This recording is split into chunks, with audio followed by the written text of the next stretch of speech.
are able to join us on a virtual platform and in person for today's seminar jointly hosted by the University of KwaZulu-Natal School of Law and the Companies Tribunal.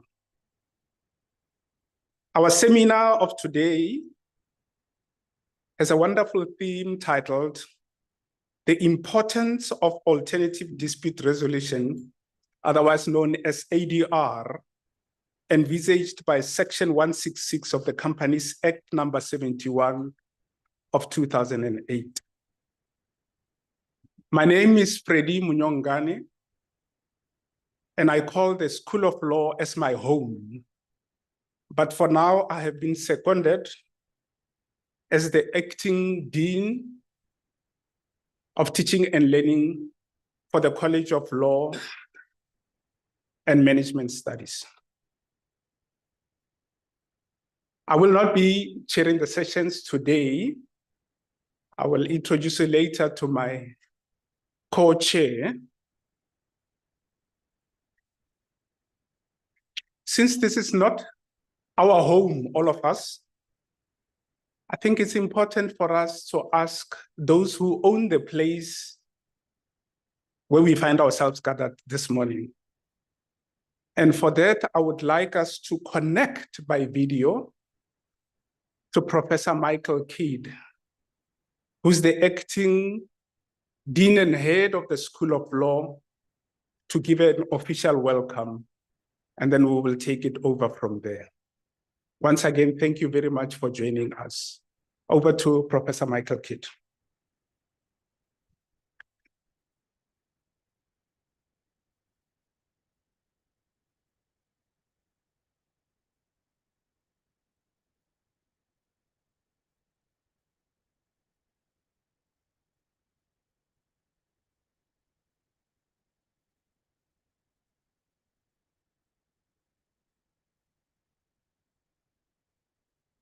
They're still connecting to Professor Michael Kidd.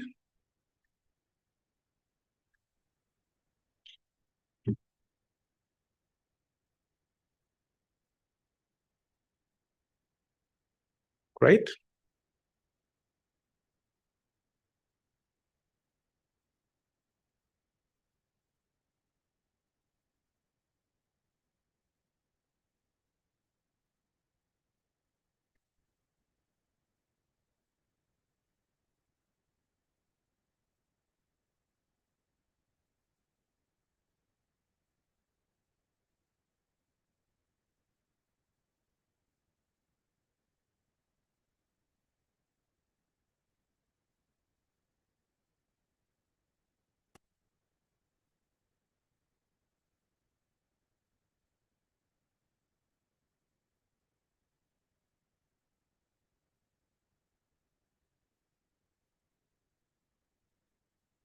Distinguished guests, colleagues, ladies and gentlemen, good morning.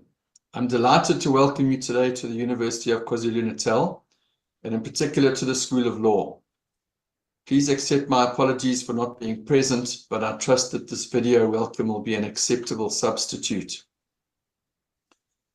The role played in resolving legal disputes by alternative dispute resolution, or ADR, has been a recurring topic of discussion in legal spheres for many years.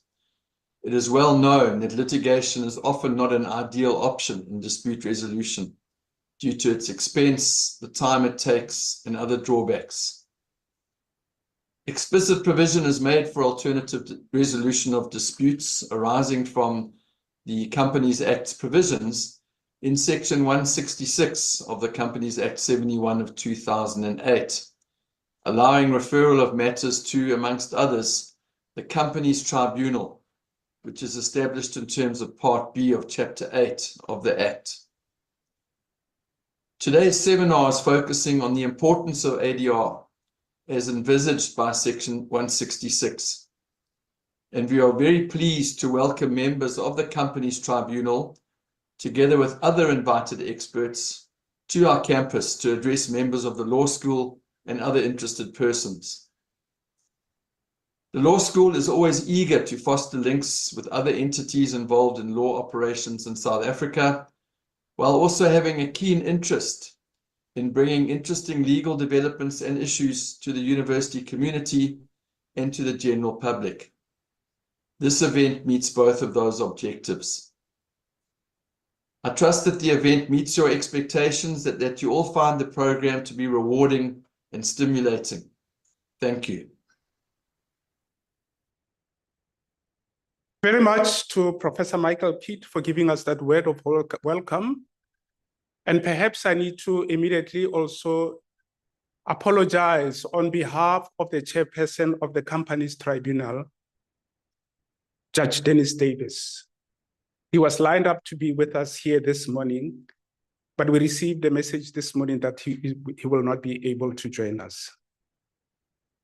But worry not, ladies and gentlemen, we continue to have an exciting and interesting lineup that will take you through the intricacies of ADR this morning. With me on the podium is my co-chair or co-facilitator for today's proceedings, Ms. Tlaleleni Kathleen Dlepu. She has been in the legal profession for several years and is an admitted attorney, conveyancer, and notary public. She was appointed as the first chairperson of the Legal Practice Council in 2018. Her career highlights also include tenure as Secretary General of the Black Lawyers Association, a council member of the Law Society of the Northern Provinces, and a co-chairperson of the Law Society of South Africa.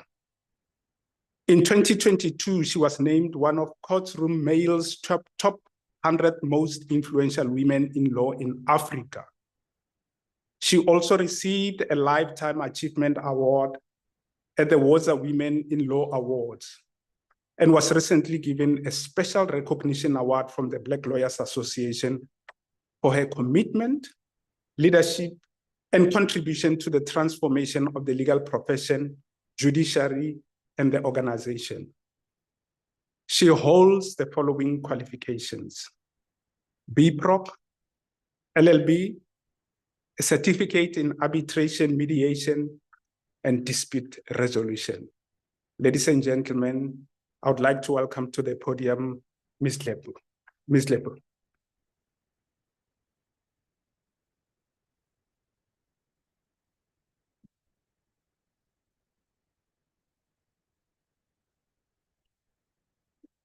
Ladies and gentlemen, my co-chair really surprised me. I didn't think he'll actually read my somehow CV.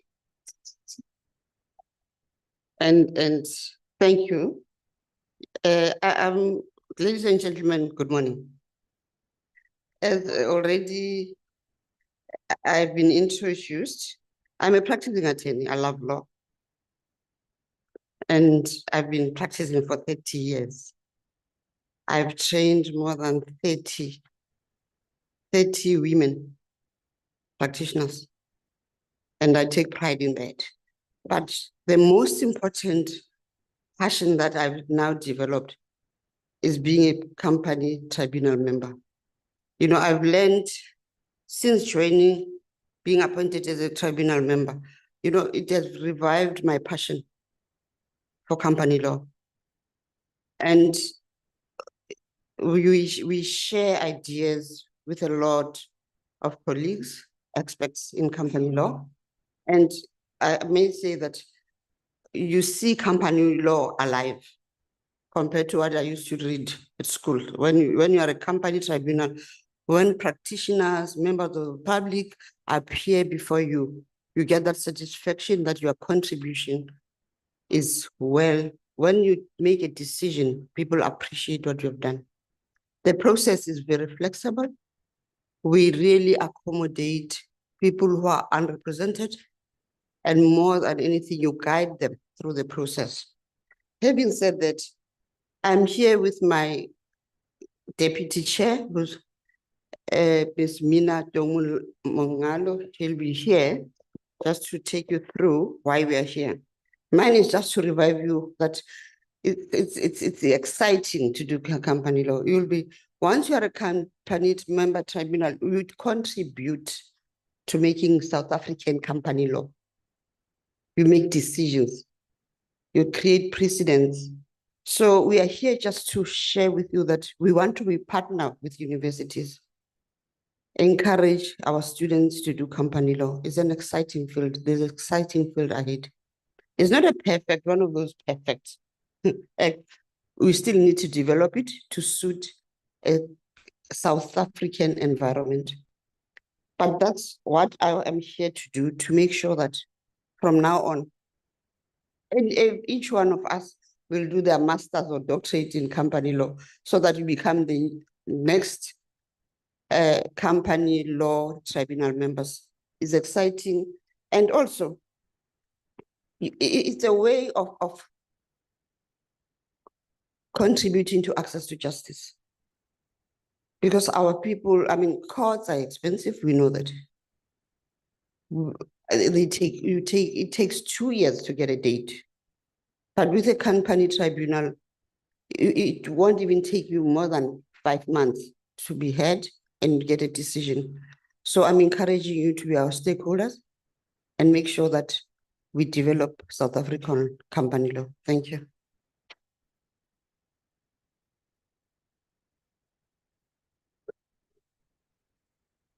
Thank you very much, Ms. Depo. Highly appreciated. Colleagues, litigation still has its own place under the sun. But I would like to quote a few remarks that were made about 30 years ago in Canada. And the person who wrote this piece said the following, and I quote, "Litigation, of course, is a cornerstone of our social and business structures. Even for those lucky enough to stay out of court, the threat of litigation shapes the landscape of negotiations, performance, and resolution of disputes." But then there are challenges, as Ms. Lepu has indicated. The time that one needs to put aside to be able to access courts of law. And once again, let me quote another piece where it is said that time is money. And yet time is the only thing that can be easily overlooked when analyzing the cost of litigation. The time that it gets to get to trial, the time involved in discovery requests, the time where two businesses sit unable to move forward on a contract, a measure, or a services agreement, and the time billed by outside counsel are litigating realities which represent tremendous costs to businesses, both to the bottom line and in terms of lost opportunities. End of quote. Without any waste of time, ladies and gentlemen, I would like to call to the podium my colleague, Professor Darren Subramanian. Darren.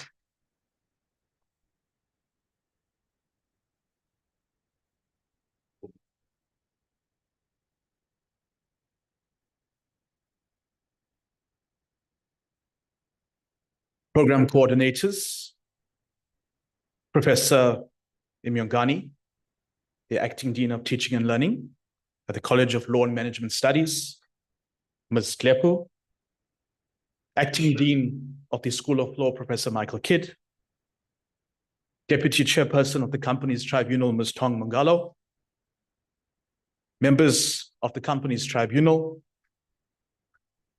colleagues from the School of Law, fellow presenters, members of the business community, legal practitioners and members of the judiciary, guests and students, a very, very good morning to all of you. It is my pleasure this morning to deliver a few opening remarks. In countries such as South Africa, who face difficult economic times, The built environment often experiences the increase of conflict and liability issues, which leads to regular dispute occurrences in the company environment. With these corporate disputes are referred to the courts, or when these corporate disputes are referred to the courts through traditional litigation means, the process to resolve the matter is often expensive and time-consuming. The alternative dispute resolution mechanism, or the ADR mechanism, may assist in resolving company disputes amicably in a speedy and cost-effective manner, as opposed to litigation. The South African court system strongly encourages mediation or conciliation in civil litigation. ADR, ladies and gentlemen, is an alternative to the court system. Hence, it is more flexible and is an easy mechanism, or an easier mechanism to bolster relationships, even more importantly, to build relationships for mutual benefit.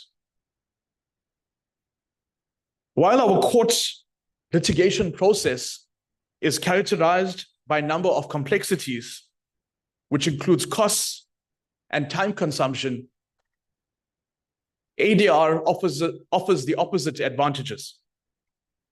It is in fact less adverse and a convenient means of settling corporate disputes without involving the courts, and is less formal and complicated.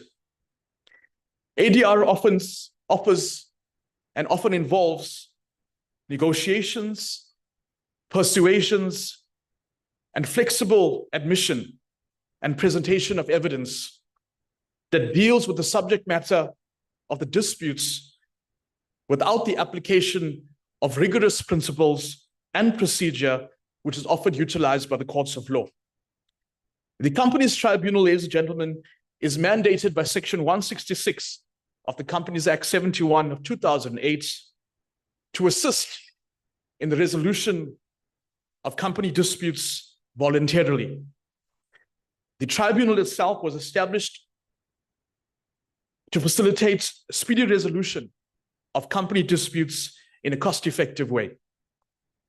South Africa has one of the fastest developing ADR systems in Africa.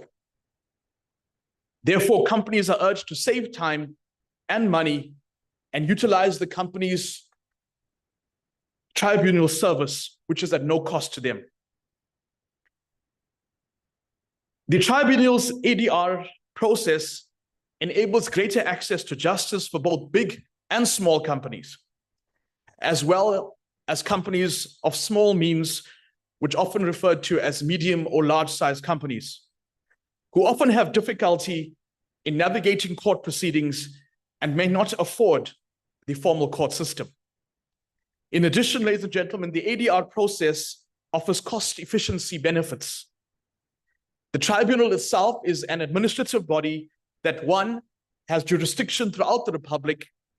Number two, is independent, subject only to the Constitution and the law. And three, it performs its functions impartially and without fear, favor, or prejudice in a transparent manner. The tribunal's ADR process is more serene and resonates with prospects of establishing long and sustainable business relationships, unlike when parties use the court system, which are more antagonistic and restrictive. The following are some of the advantages of utilizing the ADR process for resolving disputes. Namely, number one, the mediation and arbitration are mostly the best ways of settling disputes rather than the winner-takes-all system of the courts. Number two, the ADR mechanism or process increases the accessibility to justice in the most expedient and cost-effective way. Number three, ADR is less complicated and relieves the burden on the court systems.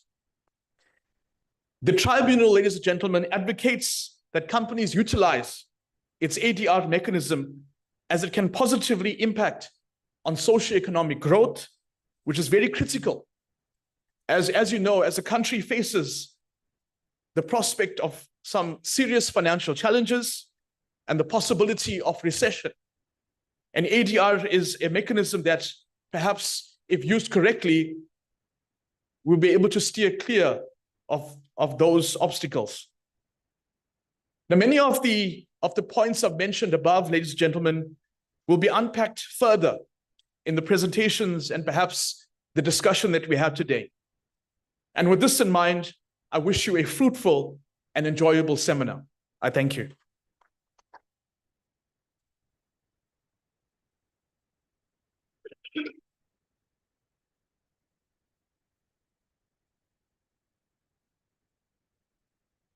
Ladies and gentlemen, that was Professor Darren Subramaniam.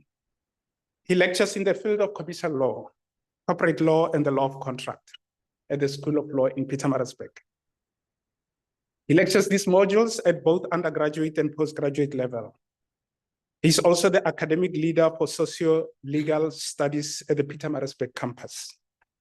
He holds a Bachelor of Laws degree, a Master of Laws, and a PhD in company law from the same institution. He's also an admitted advocate of the High Court of South Africa. He was a member of the Anti-Human Trafficking Task Team based in KwaZulu-Natal. And he's on the panel for legal aspects for LegalWise, where he provides legal advice in the areas of commercial law, company law, and labor law. Professor Subramanian has been a facilitator for the Department of Legal Education and Development, LEAD, for over 10 years, where he lectures constitutional practice, legal drafting, and dispute resolution to candidate attorneys. He's currently on the editorial committee for the Journal of Corporate and Commercial Law and Practice, and is a registered commercial and civil mediator. That was the man you were listening to. Given the fact that ADR gives us a bit of a detour away from litigation, I thought perhaps I needed to just share with you some few words from Professor Alan Rycroft, who may be known to some of you. In 2013, he wrote a piece in which he indicated that in the last few decades, there has been a gradual movement towards mediation or an alternative means of mediating disputes in South Africa. To this extent, in 2013, he had listed that there had been already about 48 statutes in different areas of law, where it is a requirement to actually first attempt to mediate before you litigate. So company law is not in a unique space of its own. It joins a whole host of statutes that are saying to us, make an attempt at mediating. And as Professor Subramanian has indicated, it is a bit time-consuming to litigate. And there's also money involved. Often when we think of companies, or at least I do, we think of these entities with deep pockets and a lot of time and a very powerful legal team that is ready to pounce. What we forget is that sometimes companies are just small initiatives of family members or friends who want to go by doing the core business, not litigating. And in the process of getting on with their core business, they want to make sure that they can save every little cent that they have and every little second that they have.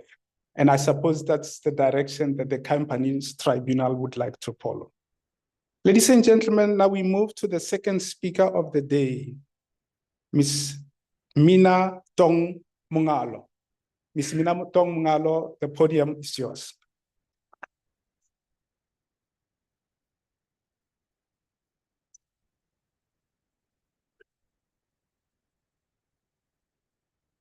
Thank you, sir. For some of you who might know, I graduated from this very institution, and the very first time I had to learn how to prepare a case and present it was in this very venue, where it was a requirement for the qualification that we had to partake in moot courts. So being back here was quite interesting this morning. Yeah, I think the previous speaker is good to see you, Professor Subramani. It's quite interesting that in my pursuit of PhD, I've referred to a lot of your writings. So it's quite an honor to see you today. So we are here with the business of the tribunal. And I'm so grateful for the presentation that you have just made, because it makes sense why the company's tribunal exists. And to that end, we have, as the entity, have made many attempts to partner with different institutions to make sure that the intent of the legislature, when they put the provisions to establish the company's tribunal, in affording the parties a cost-effective way of resolving disputes, rather than the most expensive one that happens through the courts. So we are hoping that through these seminars, we are able to sensitize the academic fraternity, the businesses, and different stakeholders for them to be aware of the existence of the company's tribunal, and to see more of them utilizing the services, because it's free of charge, it's convenient, and we ensure that the disputes are resolved speedily. However, the challenge that we have discovered is that there are very few cases that comes to the tribunal. And we are happy to have everybody in the room that can help us unpack if the legislature has done its part in making these provisions available. Why is it that we are seeing less cases coming to entities like the tribunal for resolution, and people are still opting for litigation, which is not serving the parties involved? Because while you are caught up in the litigation, it means business cannot move forward. And we all know that as South Africa, we are one of the countries that are struggling to see the growth in the economy. So we are hoping that through these discussions today, and I'm excited to see the papers that are going to be presented this afternoon that are going to talk to some of these issues. But more importantly, I want to highlight that we have partnered with other universities, and we are totally delighted and grateful to be hosted by the university, which is one of the best in my personal opinion, because here I am.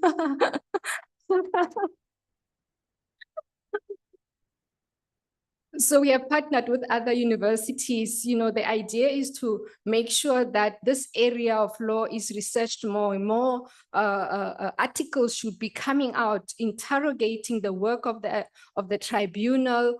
Is the legislation as is suitable enough? Are there gaps that we should be addressing through legislative reviews and the like? And then maybe somebody can just test the market and find out, why is it that people still prefer litigation under the circumstances? Because to me, it doesn't make sense.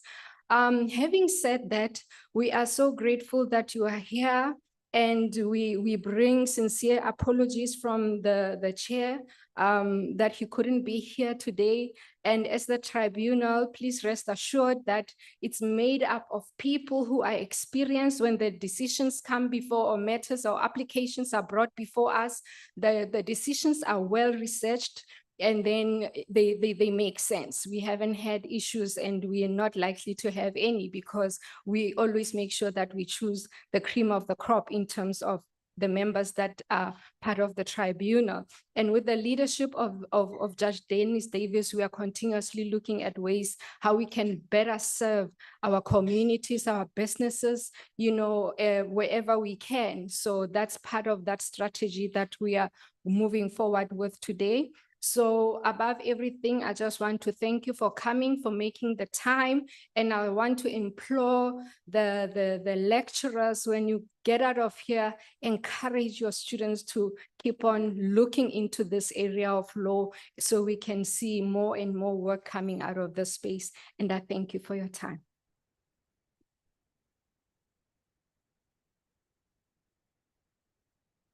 Thank you so much to Ms. Maina Tong Mungalo. I hope being in this auditorium did not bring back the traumatic moments as a student at this institution. We really appreciate your words. Ladies and gentlemen, we were just setting the scene of what the whole day is going to be like.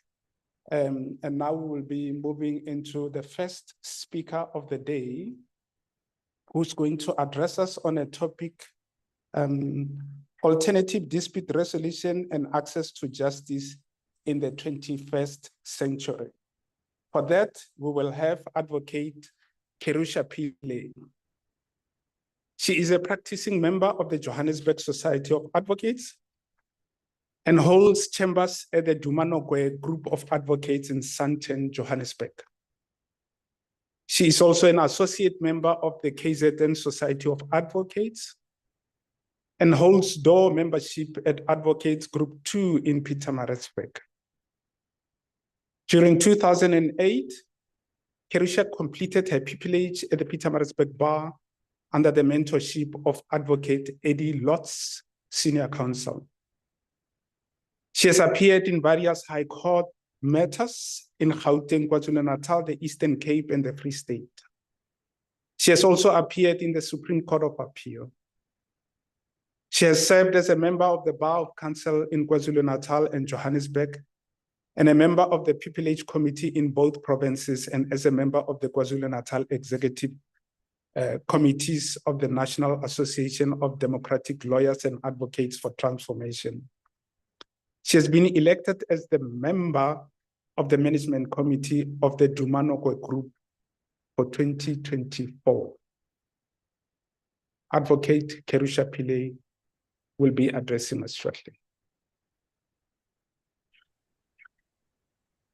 The esteemed academic members of the University of KwaZulu-Natal, the chairperson of the Companies Tribunal, Judge Davis in absentia, the fellow members of the Companies Tribunal that are present, my fellow panel members, the members of the judiciary, and other guests that are attending. Most importantly, the law students of the University of KwaZulu-Natal, who are our future lawyers and future leaders of South Africa. A warm good morning to each of you. As a very proud alumni of the University of KwaZulu-Natal's Pietermaritzburg campus, it is an absolute privilege to participate in this morning's proceedings. I share the same sentiment as Ms. Mina Tong Mongwalo, and for me, it was really a pleasure to be greeted by Professor Michael Kidd, who was my administrative law lecturer approximately 2 decades ago. A special thank you to Professor Darren Subramanian for affording me this opportunity. Again, it has brought back fond memories as we were once counterparts and fellow students at the university in Pietermaritzburg. As I have been introduced, I'm a practicing member of the Johannesburg Society of Advocates and hold chambers at the Dumanogwe Group. Just to set the tone a little bit and to share some of the history of our group, Dumanogwe was the first Black advocate in the history of the advocate's profession. We carry a rich legacy, specializing in constitutional and administrative law, which are 2 of my primary areas of practice. In addition to that, I have a substantial practice which deals with company law and corporate governance litigation. I have heard many people say that litigation is very expensive, which is correct, very time-consuming, which is exceptionally correct, but I think it is something which is necessary, and I aim to offer a little bit of a different perspective, hopefully a very fair one, as I deal with this morning's topic of alternative dispute resolution and access to justice in the 21st century. So, in my opinion at the outset, alternative dispute resolution definitely facilitates access to justice. I would like to commence by looking at the relevant, legislative framework in the context of the Constitution. So if we look at Section 1C of the Constitution, it points out to us that South Africa is founded upon the values of the supremacy of the Constitution and the rule of law. Then we look at Section 34 of the Constitution, which entrenches the right of access to justice. It provides specifically that everyone has the right to have any dispute that can be resolved by the application of law decided in a fair public hearing before a court, or where appropriate, another independent and impartial tribunal. The operative word is appropriate, and the right enshrined in Section 34 is essential for constitutional democracy under the rule of law. It ensures, importantly, the separation of the different spheres of government and places the independence not only of the courts, but also other adjudicating fora beyond debate. Now, if we look at Section 34, it guarantees us three distinct rights so that a dispute can be resolved before an appropriate forum, such as the company's tribunal. Firstly, the right of access to any appropriate forum to resolve the dispute. Secondly, it requires the forum or tribunal to be independent and impartial.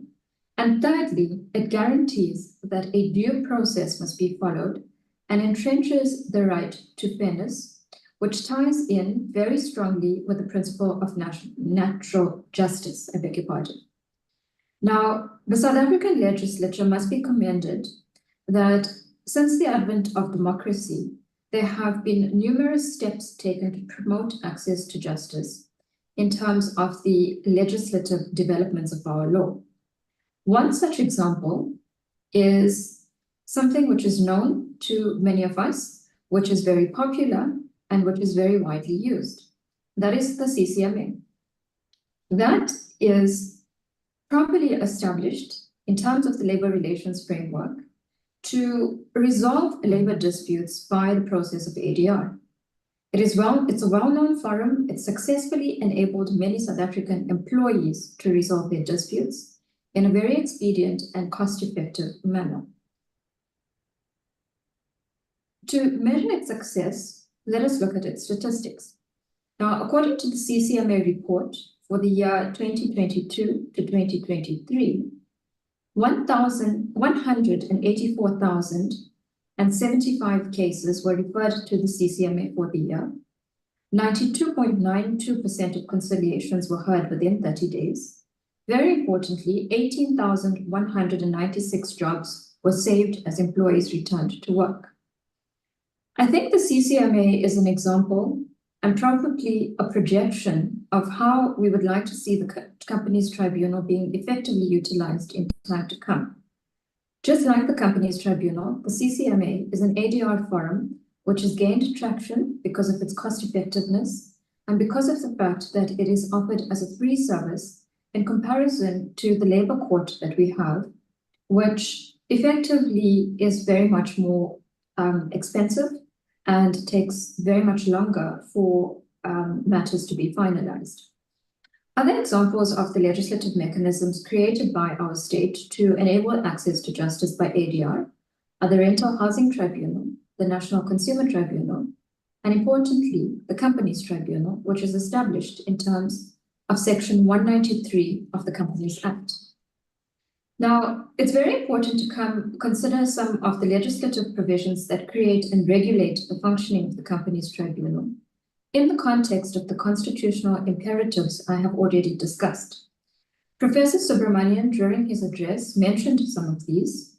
If we look at Section 193(1)(b), it specifically states that the tribunal is independent and subject only to the Constitution and the rule of law.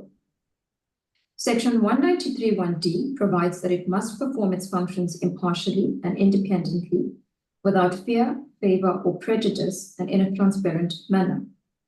Section 193 subsection 2 places a mandatory obligation on all organs of state to assist the company's tribunal to maintain its independence and impartiality and to perform its functions effectively.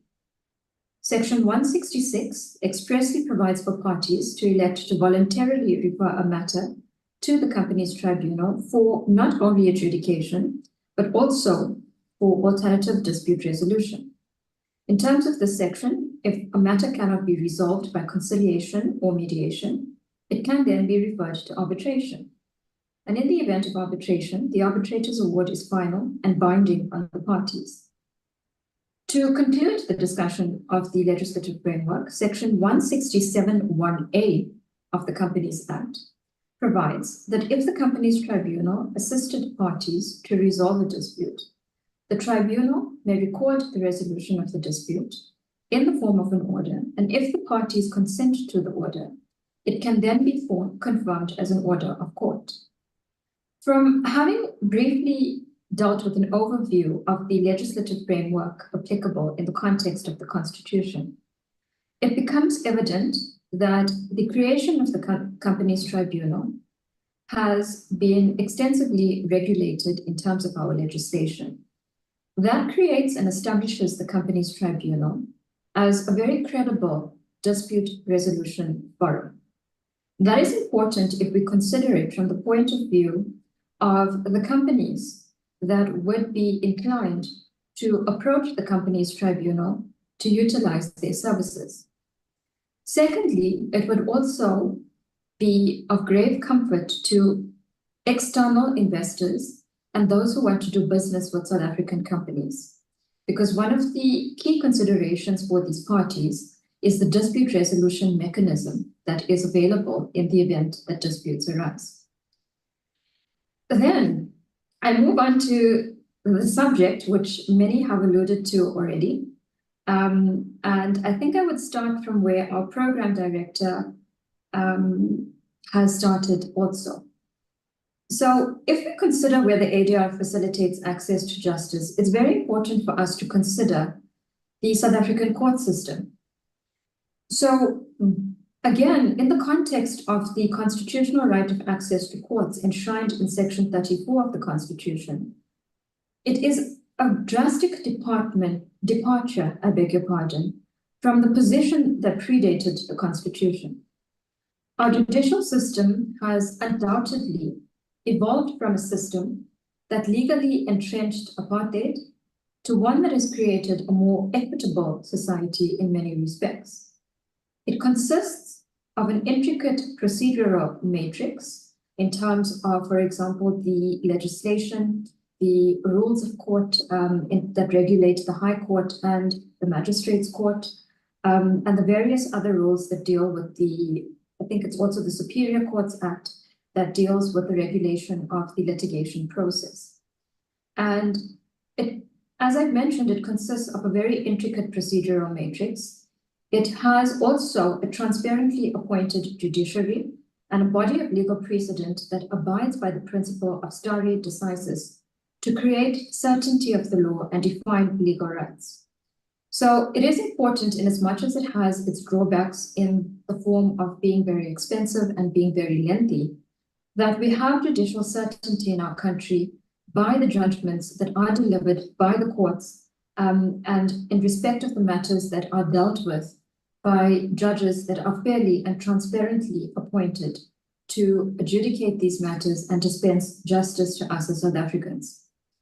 When we compare the justice system and the litigation system in place that predated the Constitution, the conclusion can only be that it has certainly facilitated access to justice for millions of South Africans in a multiplicity of areas, particularly on the aspect of socio-economic rights and of holding our state to account. However, we cannot detract from the fact that the current judicial system does have various challenges that hinder access to justice, particularly when we consider it in the context of smaller businesses. As our program director very aptly mentioned, when we think of company law, immediately we think of the big companies that are listed on the Johannesburg Stock Exchange. We very rarely give consideration to the smaller companies that are effectively family-owned businesses and that in the current economic climate very often are struggling to make ends meet. So when we consider the drawbacks of the judicial system, firstly, as many of the speakers have mentioned, litigation does come at a very high cost. It includes the cost of attorneys and it includes the cost of advocates sometimes. It also includes the engagement of expert witnesses and of course in every matter, the cost of disbursements. One such example would be for sheriff's fees. Often, the challenge that arises is that the litigation cost exceeds the value of the claim. Now, considering the unpredictability of litigation and how the process unfolds, often the fact that the costs in pursuing a claim exceed the actual amount of a claim is often only realized very much later, in the middle of the litigation, alternatively at the end of the litigation. The second challenge is that litigation has a very strong element of uncertainty, as it's very difficult to anticipate its trajectory. And I think as a practitioner, I can very clearly point out that it is often very difficult if an attorney asks me for an estimate of what my fee would be to give him a definitive answer, because it is very challenging and impossible really to give a proper estimate of what would the litigation entail at the outset of a matter. Now, in as much as litigation has a strong element of uncertainty, I also point out that it's very important in terms of our judicial system to have a hierarchy of the court system, so that we have in South Africa the Magistrates Court, the High Court, the Supreme Court of Appeal, and the Constitutional Court. So if a litigant starts their journey in either the Magistrates Court or the High Court and they are not successful, they then have the option of approaching the other courts for relief or for reconsideration of the decision.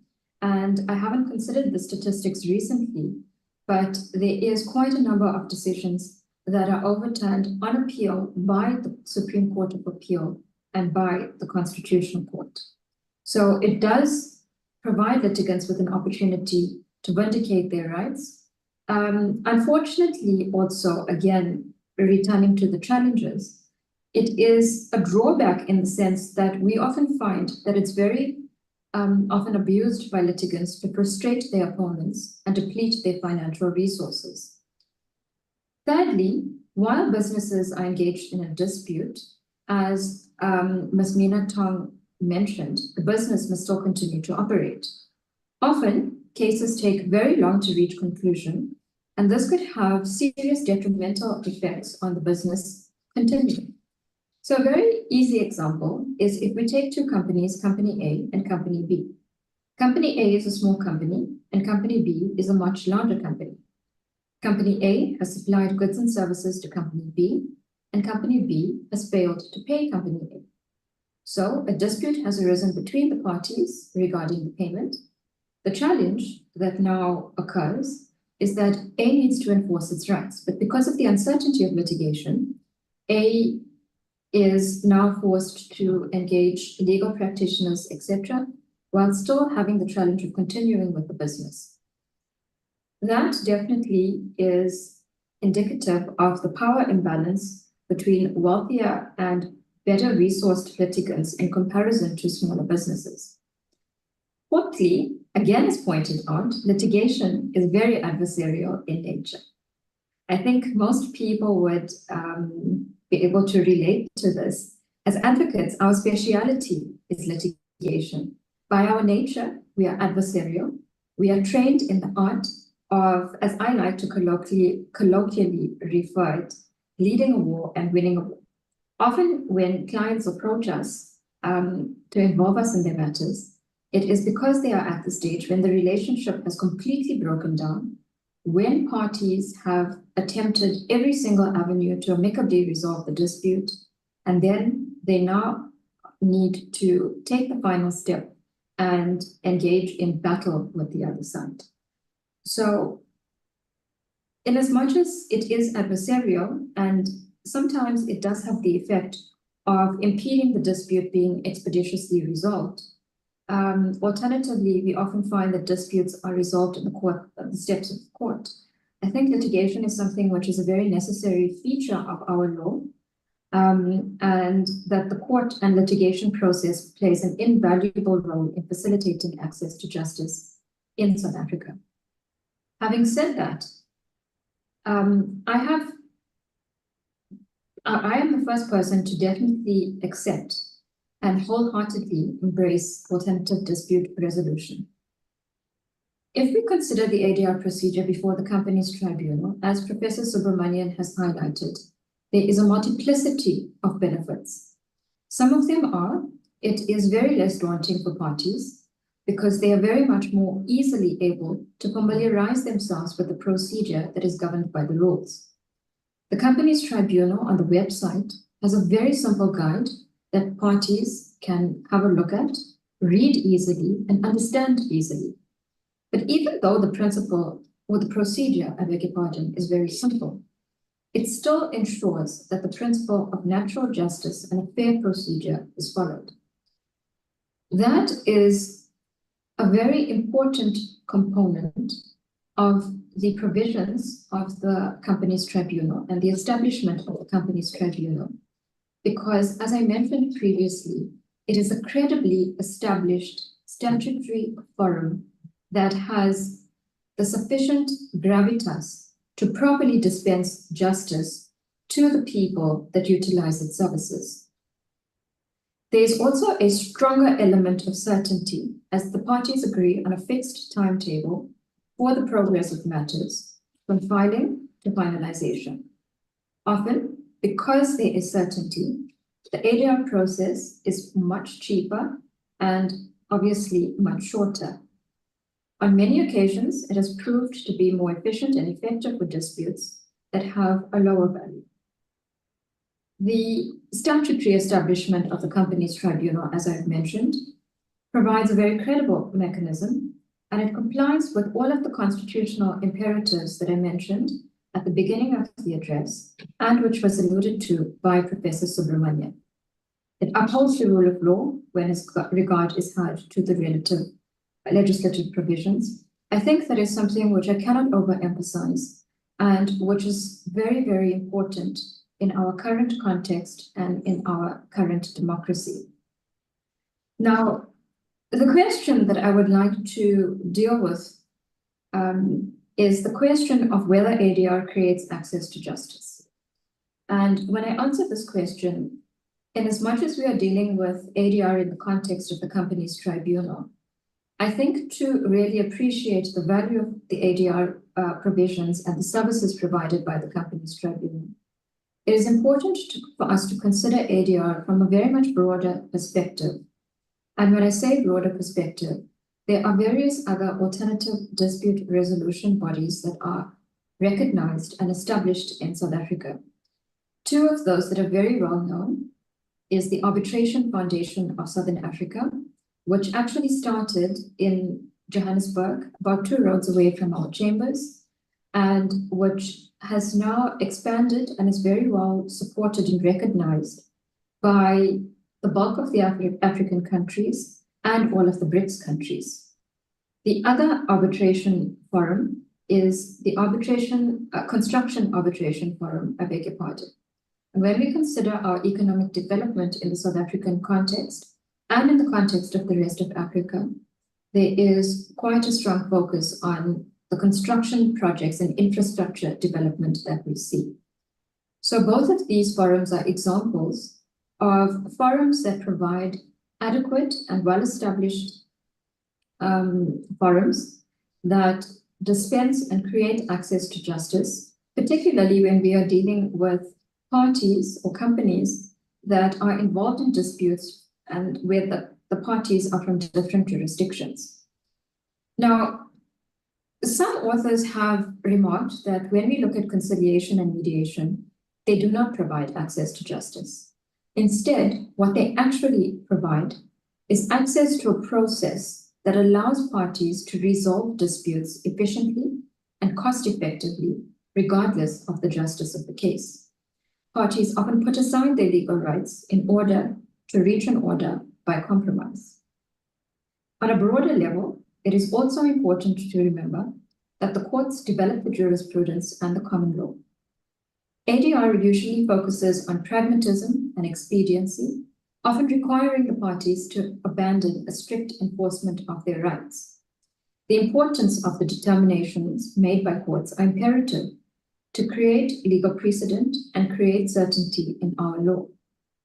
Now, inasmuch as the court system is important, inasmuch as the ADR procedure has the drawbacks that I have mentioned, in that it does not create any precedent, legal precedent, and parties often abandon their legal rights. I think if we consider it from the parties that have come out of the ADR process and that have reached a resolution of the dispute, from their perspective, they would probably argue that they have been granted access to justice. They probably would also argue that, considering the fact that the ADR process was very much cheaper, in their opinion, they're happy with the outcome, and that they also have certainty with the other party as to the resolution of the dispute.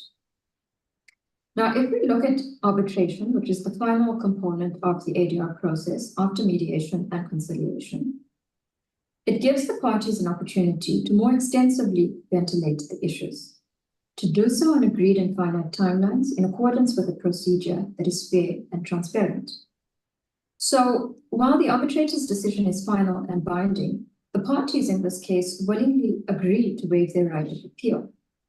So again, it comes down to a decision which the parties make depending on the nature of the dispute, depending on the outcome that they want, and depending on what is at stake for them, and obviously, and very importantly, on the economic circumstances of their business and on the economic circumstances of the cost of the litigation involved. Probably, and I would add to that, the amount at stake in the litigation. So the Companies Tribunal falls under the Department of Trade, Industry and Commerce, and the DTI has a very extensive mandate to increase foreign direct investment and grow the South African economy. As I've already mentioned, one of the key concerns of foreign investors and those who want to do business in South Africa is the resolution of disputes. Last year, South Africa hosted the BRICS forum, and we have hosted it previously, and it also has been held in the other jurisdiction of the BRICS countries. Last year, we also had many countries join as BRICS. So prior to this, and in the build-up and the existence of BRICS in the past couple of years, there has been a very strong focus on the dispute resolution mechanism. And I think there has been a very strong acceptance of the need to have an adequate dispute resolution mechanism, considering the fact that the creation of BRICS is now establishing and promoting business to be done between various countries, and South Africa is the only country in the whole of Africa that is part of BRICS. So as I've mentioned, the Arbitration Foundation was established in Johannesburg. It has now been expanded, I think, into Kenya, if I'm not mistaken. One of the other initiatives of BRICS is that the China Law Society, for approximately 7 years, hosted an exchange program between lawyers from across the African country and the China Law Society. It is a very nice program where if you are accepted to it, you get to go to China. You are hosted by the different law societies. You learn a lot about the legal system. Interestingly, the Arbitration Foundation of Southern Africa and China has established, KJAC, the China-Africa Joint Arbitration Foundation. Because of China's Belt and Road Initiative and its drive and focus to develop its economic relationships with African countries and fund the economic and infrastructure development in these countries, KJAC was established. Again, KJAC's headquarters is at the ASA building here in Johannesburg, as well as in Shenzhen in China. And so I think that indicates that ADR is being embraced as a key dispute resolution mechanism. Its benefits are recognized, particularly in the context where we have business being done by companies from the different jurisdictions. One of the elements of this, which would probably be of relevance to disputes before the Companies Tribunal, apart from obviously the broad implications of ADR, is that there would be, and there are a lot of companies that look for localization partners with South African companies. Again, when we look at it from that perspective, when disputes ordinarily arise, South African companies would, doing business with European countries or other countries, has the mechanism available of the International Court of Arbitration, which is based in London. The challenge with that is it is very expensive, And because of the fact and the legal expertise, it comes with a very complex and factual matrix or operational matrix in terms of the legal procedure. And often that translates into the foreign companies getting access to justice, while the local South African companies are then prejudiced. But when we look at the Companies Tribunal, when we look at ABSA, when we look at the other ADR dispute resolution fora that are available, it becomes very clear that it is important for South African companies, but it is also important for us to increase the foreign direct investment in South Africa and encourage other businesses from abroad to do business with South African companies. I think the other aspect to mention is the Africa Free Trade Continental Agreement, something again which the Companies Tribunal has focused on and which the Department of Trade, Industry and Commerce also has focused on, because of the expansion it has facilitated for business to be done broadly between members of the African continent and to make it more easily done. I think in terms of the BRICS Legal Forum, one of the things that they are considering is to make a uniform set of rules so that disputes across Africa can be arbitrated according to that uniform set of rules, particularly so that practitioners from all African countries can comfortably appear and deal with those disputes that are being or that will arise in the course of business between the different countries.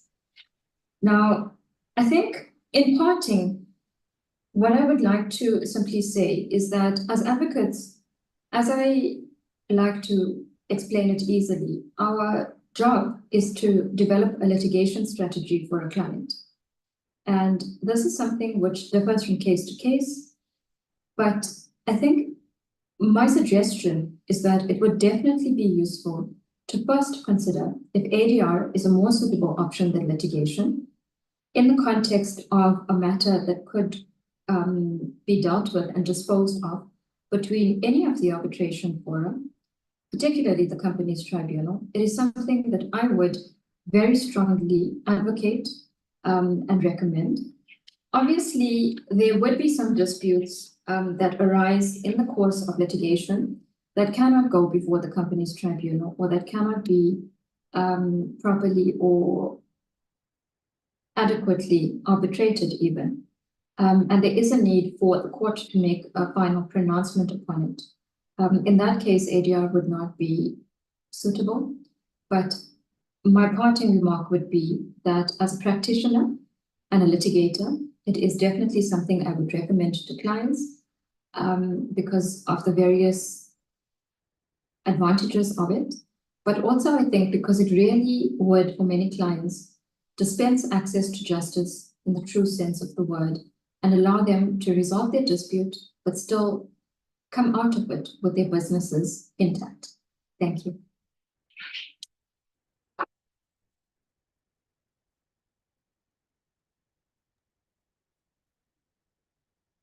Advocate Kerusha Pillay. She gave the ADR mechanism an international perspective by locating it within the African continent and internationally. What emerged from her presentation is very clear that there's a great deal of uncertainty with litigation. It takes a lot of time, it takes money, and it can also ruin relationships.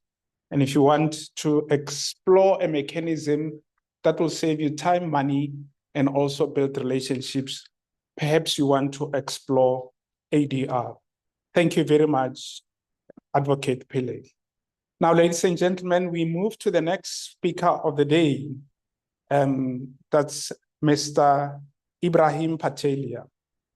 Before I introduce Mr. Ibrahim Patelia, I just want to point out that I suppose that those in attendance here in person and also virtually would be members of the legal profession. Some of them, or some of us, have not had an opportunity to interact with the Companies Tribunal. Now, question is, are we here like turkeys voting for Christmas? Meaning, what is our role? Because so far the indication given is like, it sounds like I have to close shop now. As a lawyer, I no longer have space available. I do not have the answers, ladies and gentlemen, but I will give the podium to Mr. Ibrahim Patelia, who is the head of Mediate Works and a legal consultant at Liebdecker Hoffman, a law firm in Johannesburg specializing in employment law. He is a respected mediator, arbitrator, facilitator, and trainer, blending his legal profession and expertise with dispute resolution and teaching experience. While primarily based in South Africa, Mr. Patelia has worked internationally. He chairs disciplinary inquiries. He leads investigations in conflict-prone areas and supports organizations in understanding and implementing diversity and inclusion strategies. He holds key roles with organizations like the CCMA, ITC, ILO, University of the Witwatersrand, Mandela Institute, and Conflict Dynamics. Accredited as commercial mediator with CEDR UK, Patelia has successfully conducted training programs globally on diverse topics such as negotiation, mediation, arbitration, conflict management, and labor law. He co-authored a book on dispute resolution and has written numerous employment-related articles. Now, Mr. Ibrahim Patelia is going to address us on the role of the legal profession in promotion of the ADR. Mr. Patelia, the forum is yours. Ladies and gentlemen, you are most welcome to welcome Mr. Patelia.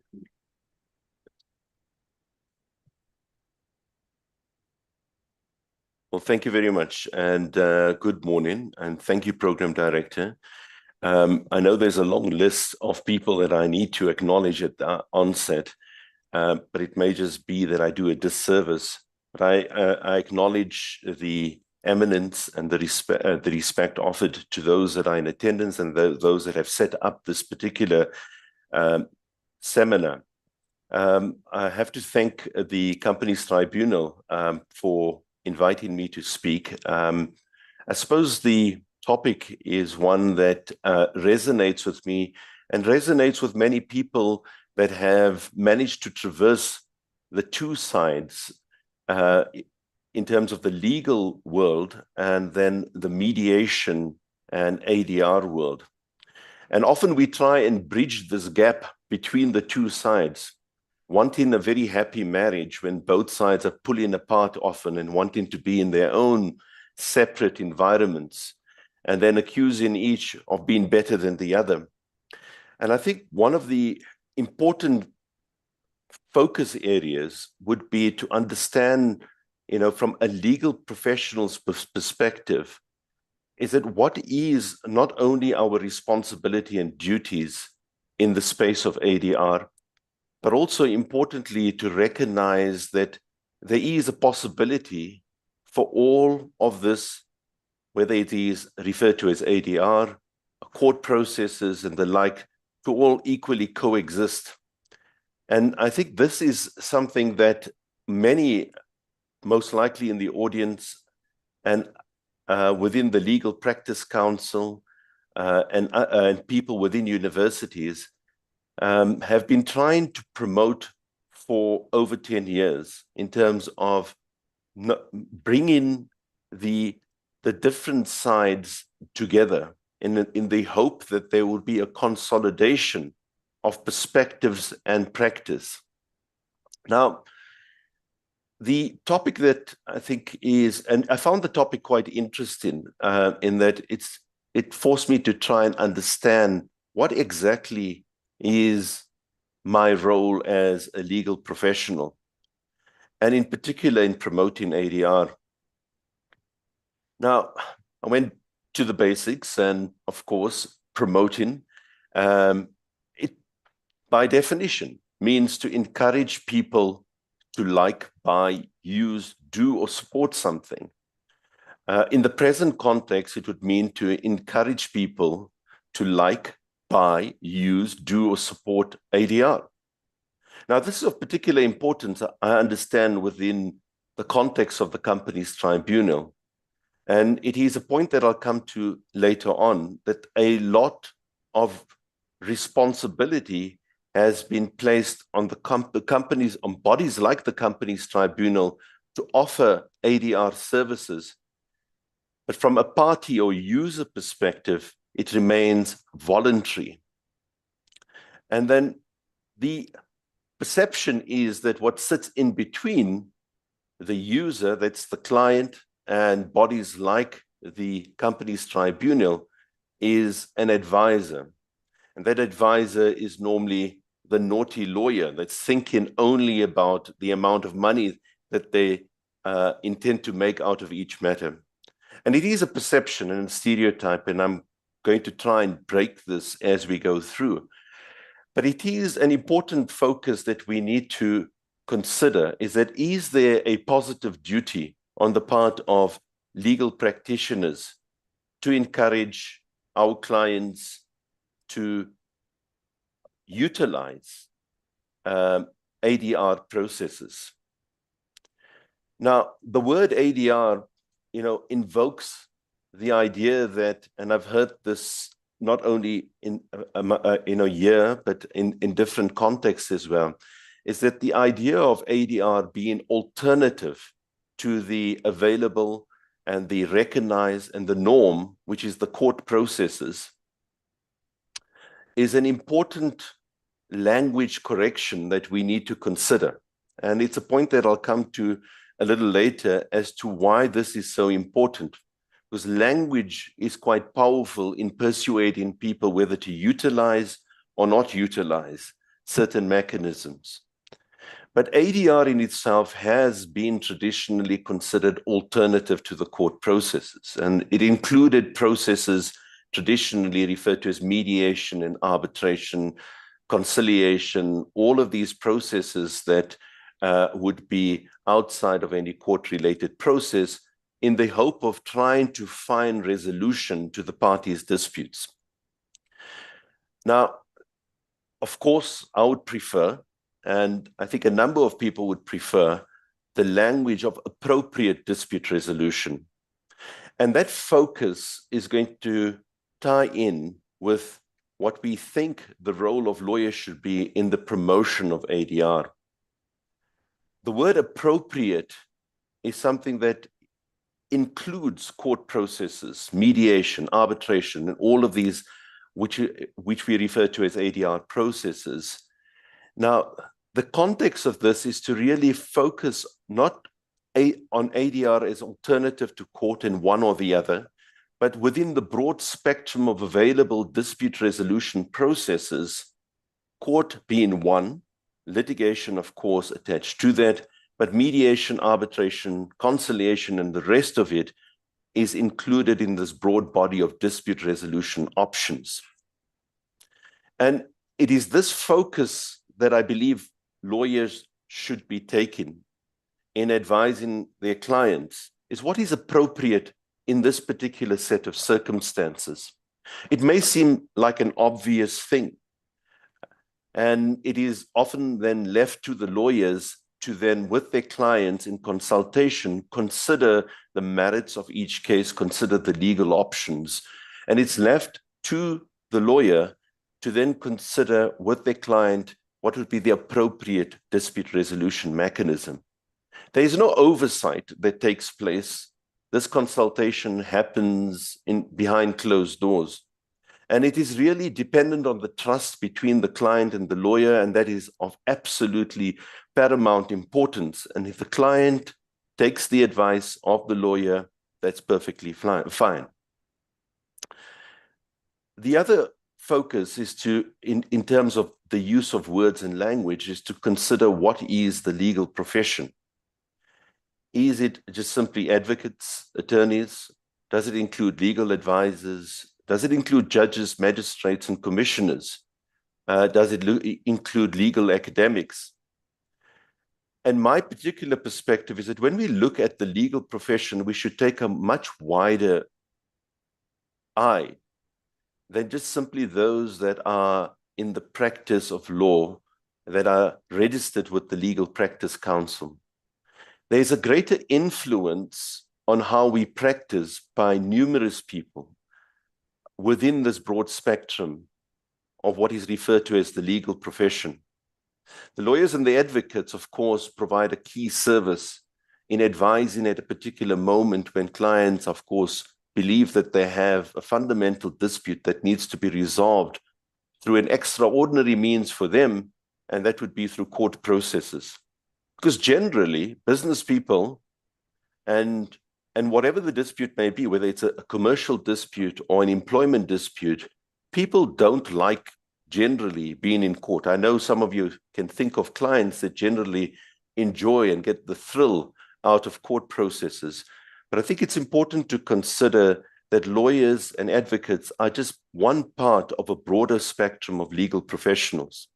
So if we tie this together on the topic that we have, is that there's a broader, is there a broader obligation and role and duty on the totality of the legal profession to positively promote ADR?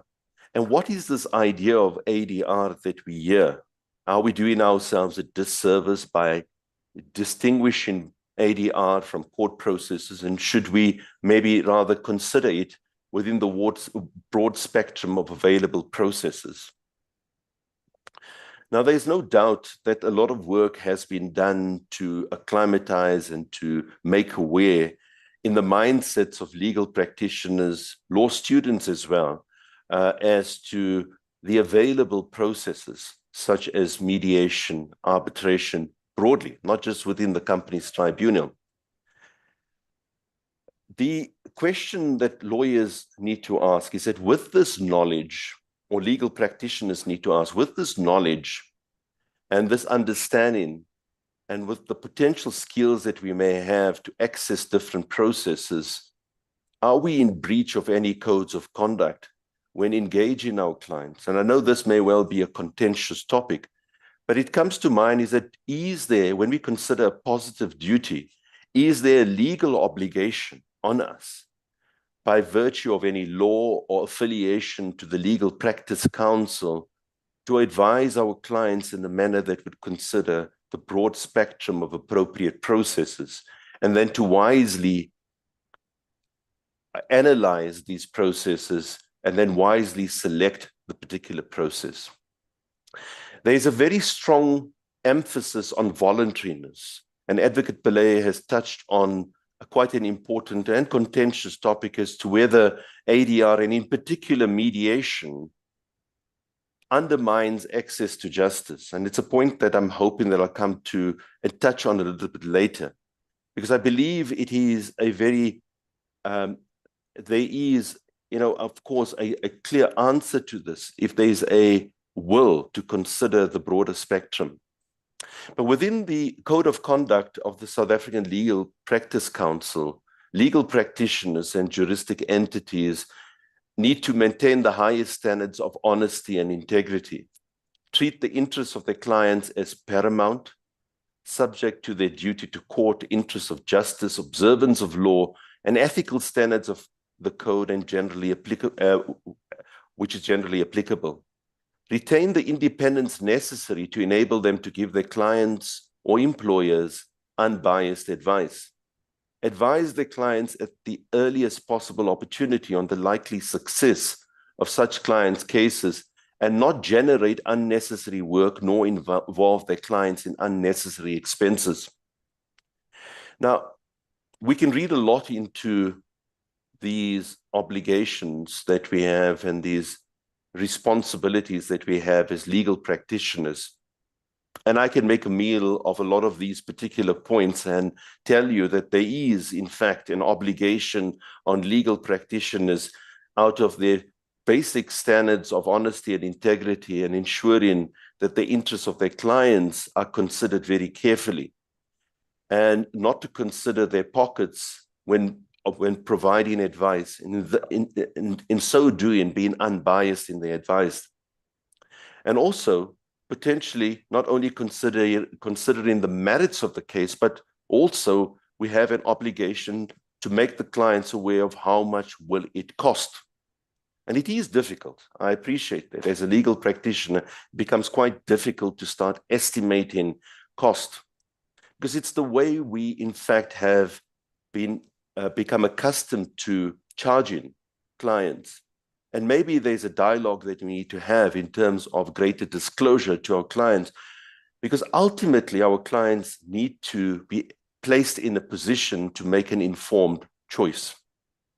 Now, consultations with clients can go in different ways, and I'm not being critical of my colleagues, but there are those that would not consider ADR as options. And perhaps they'd not consider ADR as an option with their client because maybe they simply do not know. And there is a sense that there is a knowledge of words like mediation, arbitration, etc. And there's a lot of work that's been done. If you do a quick search on Safely on judgments that where the concept of mediation has come through, you'll find a number of judgments in which mediation has been mentioned. Of course, there's been important constitutional court judgments, but there's been a number of other judgments. And what's interesting in some of the judgments, and I'm not going to list that judgment, is that there's confusion in language, even by judges, into what is being addressed when parties have considered mediation and the opportunities for mediation, and judges confuse that with appointment of negotiators rather than mediators, or the language of mediation being confused with arbitration. So it may well be that there's a need for greater information. It may well be that lawyers and legal practitioners generally require a better understanding in terms of how to practice. But I think ultimately, these are things that the Legal Practice Council, I know for a fact because I've been part of a number of training initiatives, has for many years taken on quite keenly amongst different universities to educate the legal profession. Now, if the complaint is that we do not voluntarily abide by ADR processes, so we do not voluntarily utilize ADR processes that are offered by bodies like the Companies Tribunal, why then is a body like the CCMA so successful? The CCMA attends to over 180,000 disputes per year. Of that, they claim that 70% of those disputes are resolved. Their definition of resolution includes withdrawals, it includes settlements, it includes a range of potential classifications that would avoid the matter going to an arbitration or court process.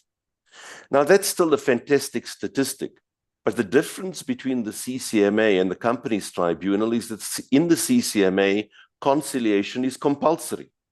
It doesn't leave it to the choice of the lawyer to consider whether to utilize conciliation or not. And that's part of the debate as to, do we then make this peremptory? Do we take ADR and make it peremptory? So while there is an obligation on,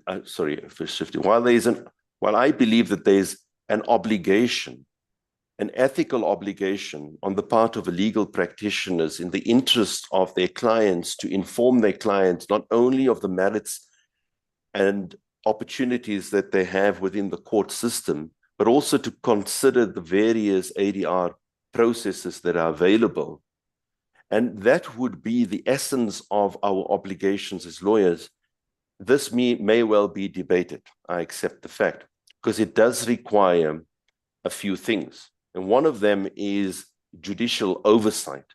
And that's been an opportunity that's been sought in a number of decisions where the judiciary themselves would interrogate how we practice as legal practitioners and then say, well, hold on, you should have considered mediation. And because you didn't consider mediation, there's a cost order against your client, but potentially against you as the legal practitioner.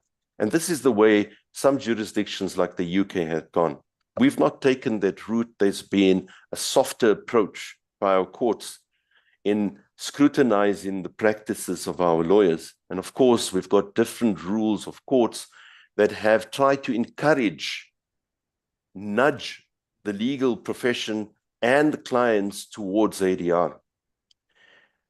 Now, if we've got to consider a few things that I'm saying is that while we have ADR in the spectrum of available dispute resolution processes, if we've got to consider the possibility of making it peremptory, compulsory, if we've got to consider holding lawyers and legal practitioners accountable for the advice that they provide in terms of available processes, to some extent, what we find is that there is an almost technical compliance, where in terms of Rule 41A of the court, is that the lawyers would consider, which that's the obligation, yes, they need to consider the possibility of mediation, and then they need to then advise the court of that.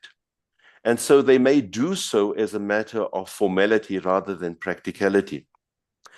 But for us to start placing all of this within the context, I think is to debunk one of the important things that occurs. If you're a newly converted mediator, which I was many years ago, you believe that mediation is the ultimate cure for every ill within the justice system. And we become strong proponents for these systems outside of court to the detriment of mediation in itself or arbitration. So the first thing is to recognize that ADR is not a magic solution. And in fact, when we look at the practice of arbitration within the South African context and in other contexts, in commercial disputes, it is not cheap. It is expensive often. It is legally complicated because the rules of court are at times imposed within the arbitration process. It requires experts to attend. And yes, it may well have the benefit of shortening time periods. But at times we hear horror stories, even in private arbitration, in commercial matters, where matters take years to finalize. And there may be well good reason. So we need to have an appropriate response when selling, I believe, ADR. So whether we consider it as an alternative or an appropriate body of processes available, as legal practitioners and those that are in the business of ADR, we need to appropriately approach these processes and the way we engage with these processes and really consider, is it the right fit for a particular matter? Now, when we consider as legal practitioners, what is the available processes? You know, we've got to broadly, and if you've attended, I know some of you have attended the commercial mediation course from the company's tribunal, this is something similar that we utilize there, is that in considering a matter, the two areas at the least we need to be considering is the impact of dealing with the matter and by taking an approach in a particular dispute is to consider that the impact of that approach on the relationship between the parties involved in that particular conflict, and also the goals that they wish to achieve. Now, if we look at the broad spectrum here that we have, is that if we compete in and we are adjudicating or going to court, ultimately what we are deciding as legal practitioners with our clients is to really try and win at the expense of the other party. And that's very different in terms of mindset and approach to what we'd find in a mediation process, which looks at more compromising or problem solving, where relationships may matter, but also the goal matters, and you're trying to achieve as most as you can in terms of the relationship and the goal. Of course, other options that are approaches within the broad spectrum includes accommodation and avoidance. Now, why is this so important? Because for our clients, their goals may be different in each situation. And it requires us as legal practitioners to work through a case analysis with our clients that considers what is their underlying needs and concerns.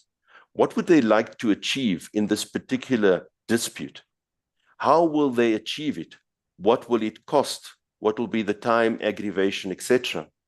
Because this test enables clients to consider what are their alternatives. Will they find better alternatives in negotiation?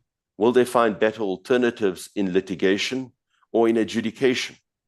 And if we're not doing this deep analysis, and there is models to this effect that you can assist clients in doing the deeper analysis, we're not enabling our clients to make educated decisions. Now, in approaching ADR, just to change text slightly, there have been different approaches that have been taken.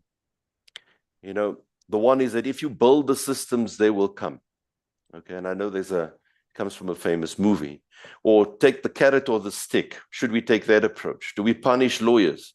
Do we encourage them? If we don't go towards mediation or ADR, impose it, bring it to us. You know, so these are all very cliched phrases, but I think it emphasizes that different environments have tried different approaches to promote ADR. You have a voluntary system within the South African context. And the Court-Annex mediation system in the Magistrates Court was a failed project for various reasons. And it was an important project that could have emphasized the utilization of mediation within a broader system of law. And that is going to be required. The mindset of legal practitioners do not change overnight. The norms that are available to them and the utilization of these processes needs to become more common. But what we need to do is be assisting legal practitioners. I think there is a need for a combination of approaches. You have institutions like the Companies Tribunal, which offers exemplary processes. Their commissioners are trained at the highest level in the utilization of mediation and adjudication and arbitration processes. The quality cannot be disputed. And so what is lacking to enable people to utilize these services? I don't profess to know the answer.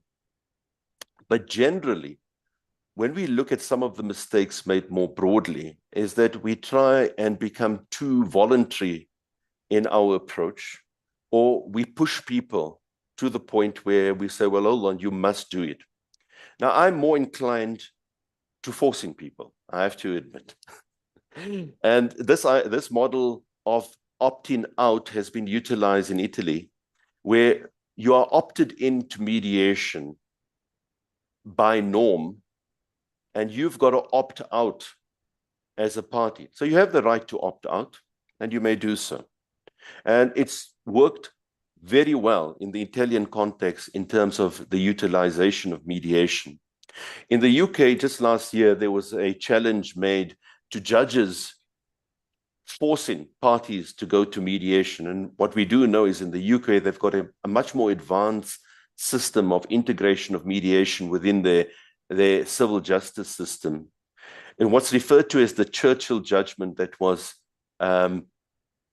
issued on the 29th of November 2023 was in effect, and you know, if you're a strong proponent for mediation, you'd say, well, the judge said in this particular case that judges can order parties into mediation, because the debate was also whether forcing parties into mediation could undermine access to justice. But it was a much more nuanced approach that the judge took, was to say, we need to consider as judges each case, the capacity, the influence of the parties, the nature of the issues at hand, and whether mediation is appropriate, where we then can, as judges, force parties into mediation. So will mediation make a difference? Will the parties be capable of finding each other? So it's not forcing parties into mediation for the sake of forcing parties into mediation. I won't touch on arbitration. Because I'm aware that my time is running out, but what we possibly need to be doing from a legal practitioner's perspective is to consider that we have an opportunity to expand our way of thinking. When we sit with our clients, we firstly need to consider the various options that are available to them. And we must consider that as much as we may be critical of our justice systems in the time that it may take, in the costs that are associated, but what we do have within our legislative framework and what government has done is establish numerous ombud systems. They've established bodies like the Companies Tribunal that are very niche, that focuses on particular areas, that establishes dispute resolution mechanisms that are a lot more accessible, that the commissioners understand the context and that the parties will get a bespoke service. And we've seen this more and more within various environments, whether it is the housing tribunals, whether it is the sectional title environments, and that is access to specific and specialized services. Yes, it does cost, but it costs very differently. And I think it is critical that as legal practitioners, that we utilize the services that are provided by bodies like the Companies Tribunal, because not only do they provide alternatives, but they provide a bespoke and quality service. And I think it would be certainly up to our clients ultimately to decide what would be the appropriate approach. But we need to be considerate of the broad spectrum of available processes. And I'd just like to finalize, Program Director, just with a few tips for legal practitioners. I think we as legal practitioners are not to blame for all the ills, I must emphasize, in the legal system and the slowness of the legal system, but we play a very critical and key role in changing the narrative, in making the available processes a lot more accessible for our clients. We, amongst a broad spectrum of practitioners and advisors and academics, need to start educating and changing the dialogue. I think it's important that we utilize the right language, that when we think about mediation and adjudication and arbitration, these are appropriate processes, and would we utilize them in particular situations? And it's equally as legitimate as court processes are.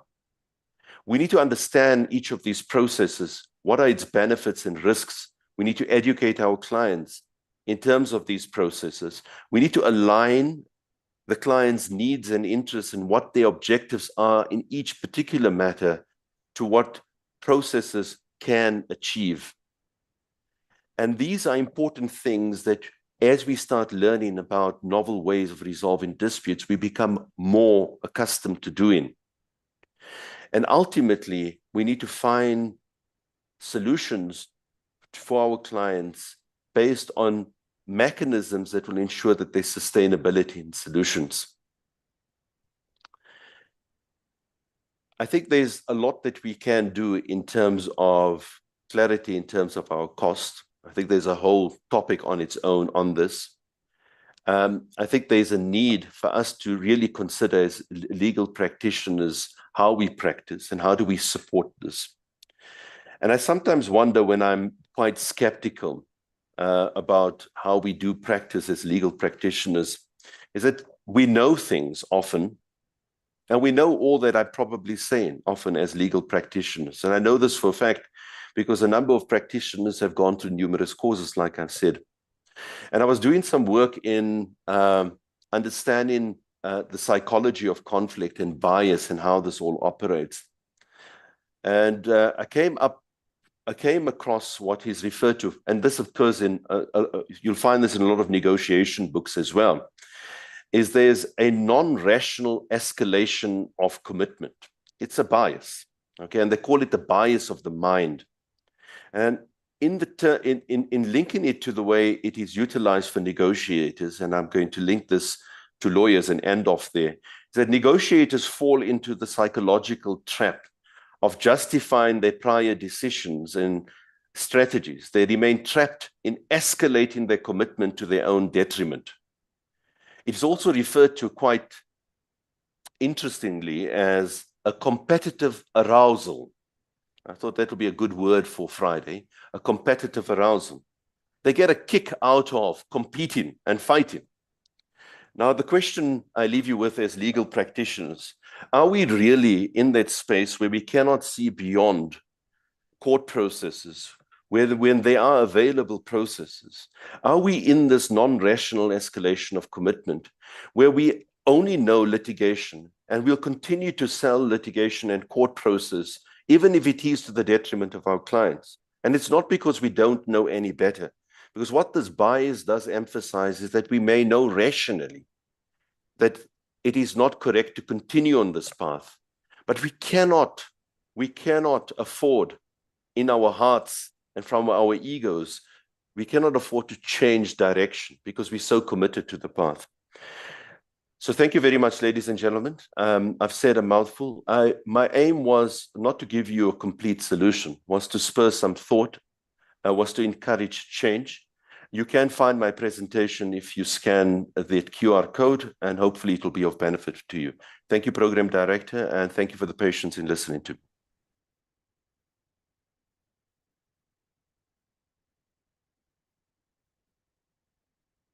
What a mouthful. Thank you very much, Mr. Patelia, for challenging us, for giving us some tips, and for also reminding legal practitioners of their ethical obligations. And thank you very much for also pointing out that we need to be mindful of the kind of language we use. I like the fact that you added a component that says that perhaps the A should stand for what is appropriate as opposed to what is alternative.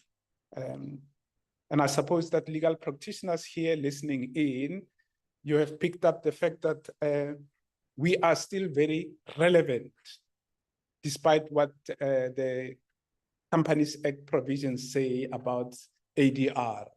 We have a role to play, even in assisting our own clients, to think of the appropriate way of dealing with disputes.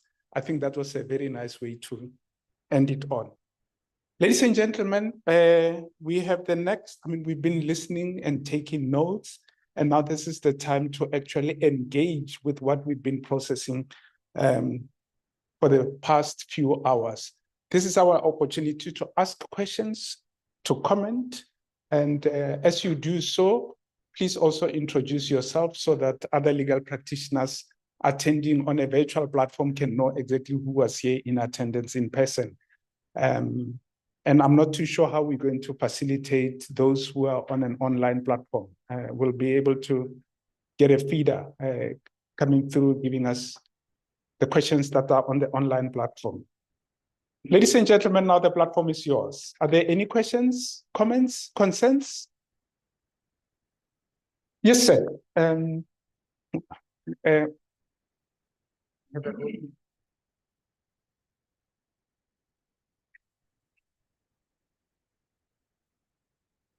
Over to you, sir.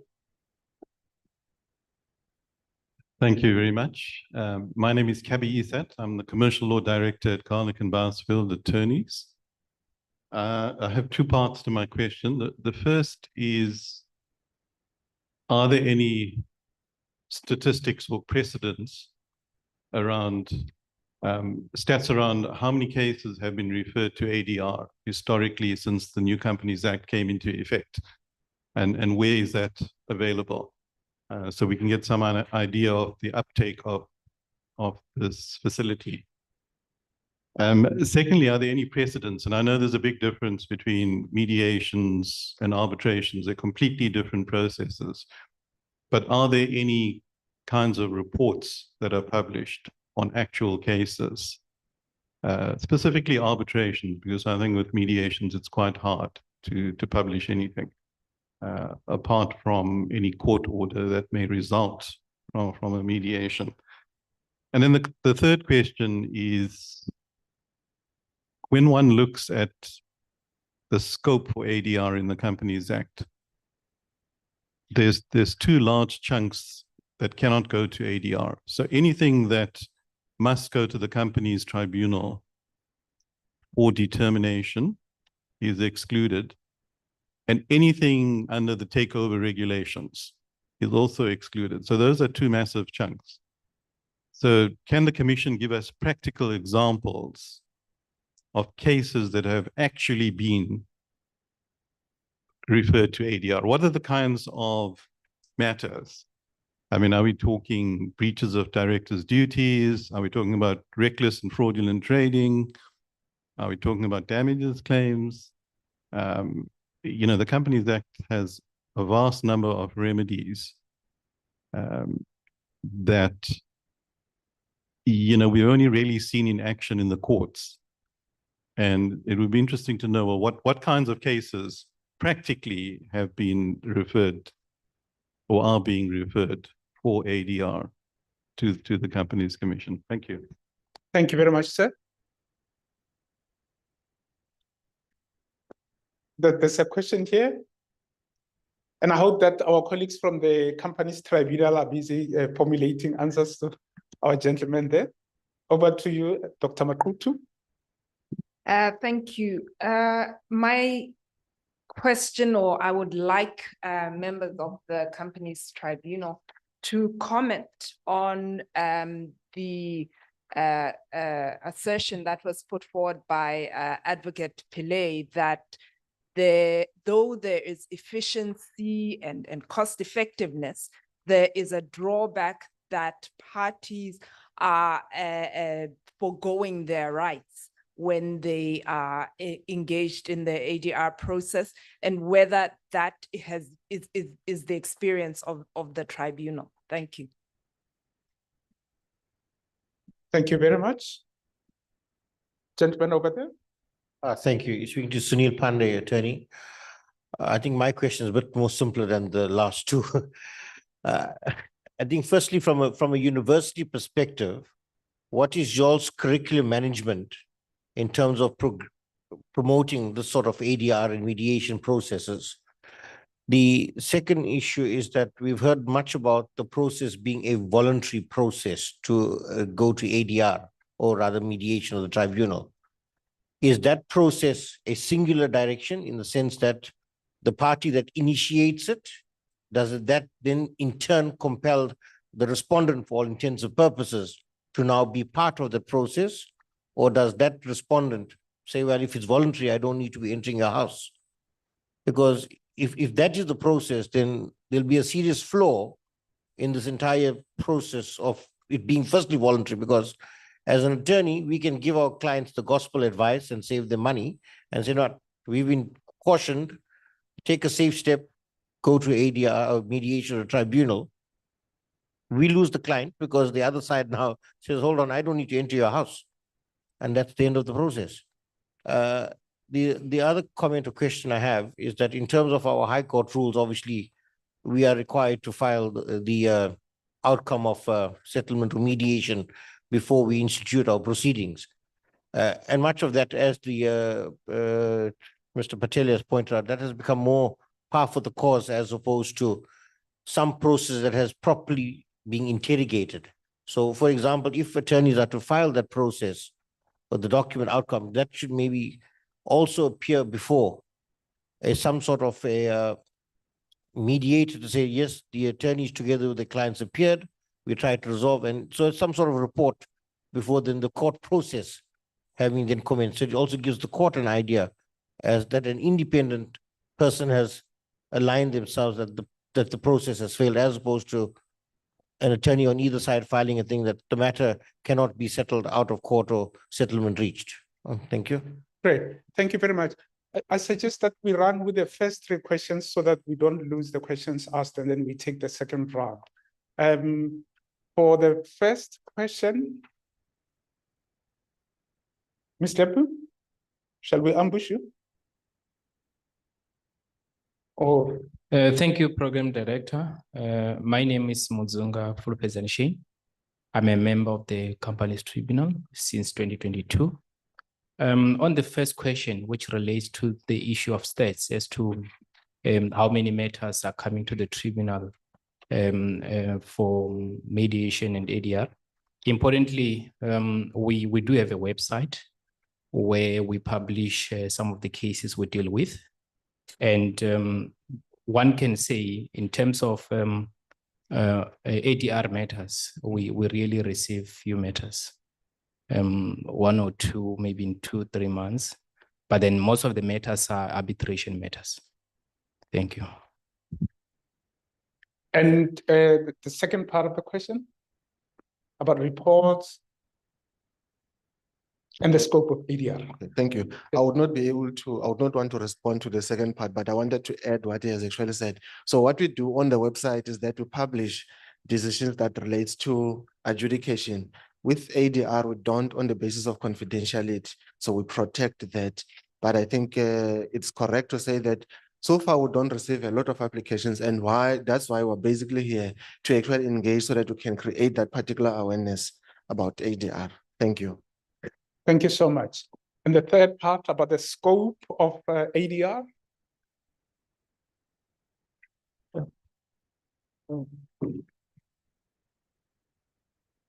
Thank you, Program Director. Some of the examples that could come to the company tribunal is, like reckless trading directors, breach of fiduciary duties by directors, name disputes, and all those companies that never file their financials, so it's quite a variety. And one of the things that actually brought us here is to say, we want to see if we can actually move for an amendment of the Act to actually include other issues, so that the company tribunal is not as limited as it is, because our jurisdiction is actually limited, but we see that there's a lot that we can do besides what we have now. So if people come and suggest this suggestion, what can be added to our powers, I think that can be okay. Thank you so much. We move to the second question that was asked by Dr. Makutu. She was asking for a comment.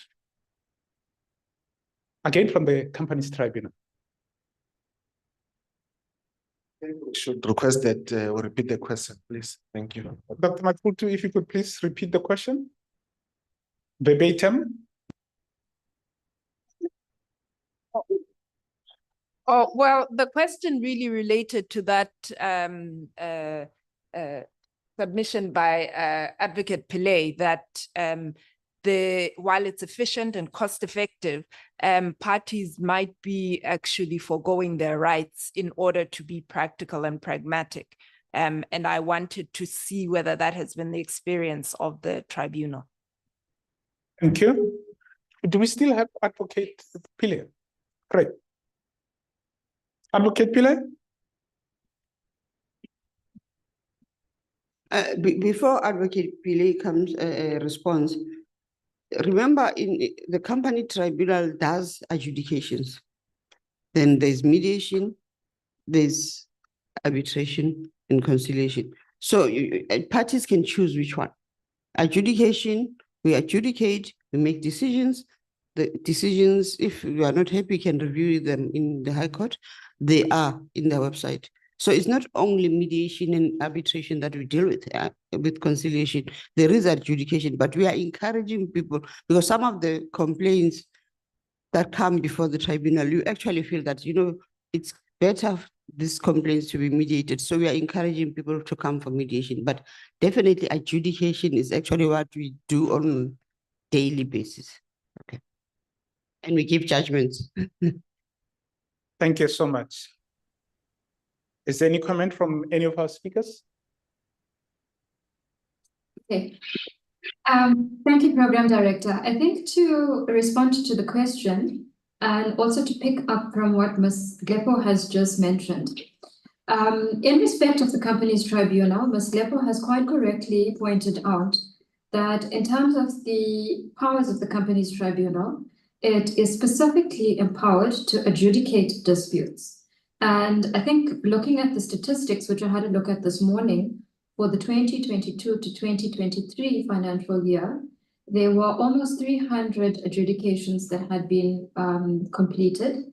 I think it was 270 or thereabouts. I say it's somewhere in the region of that.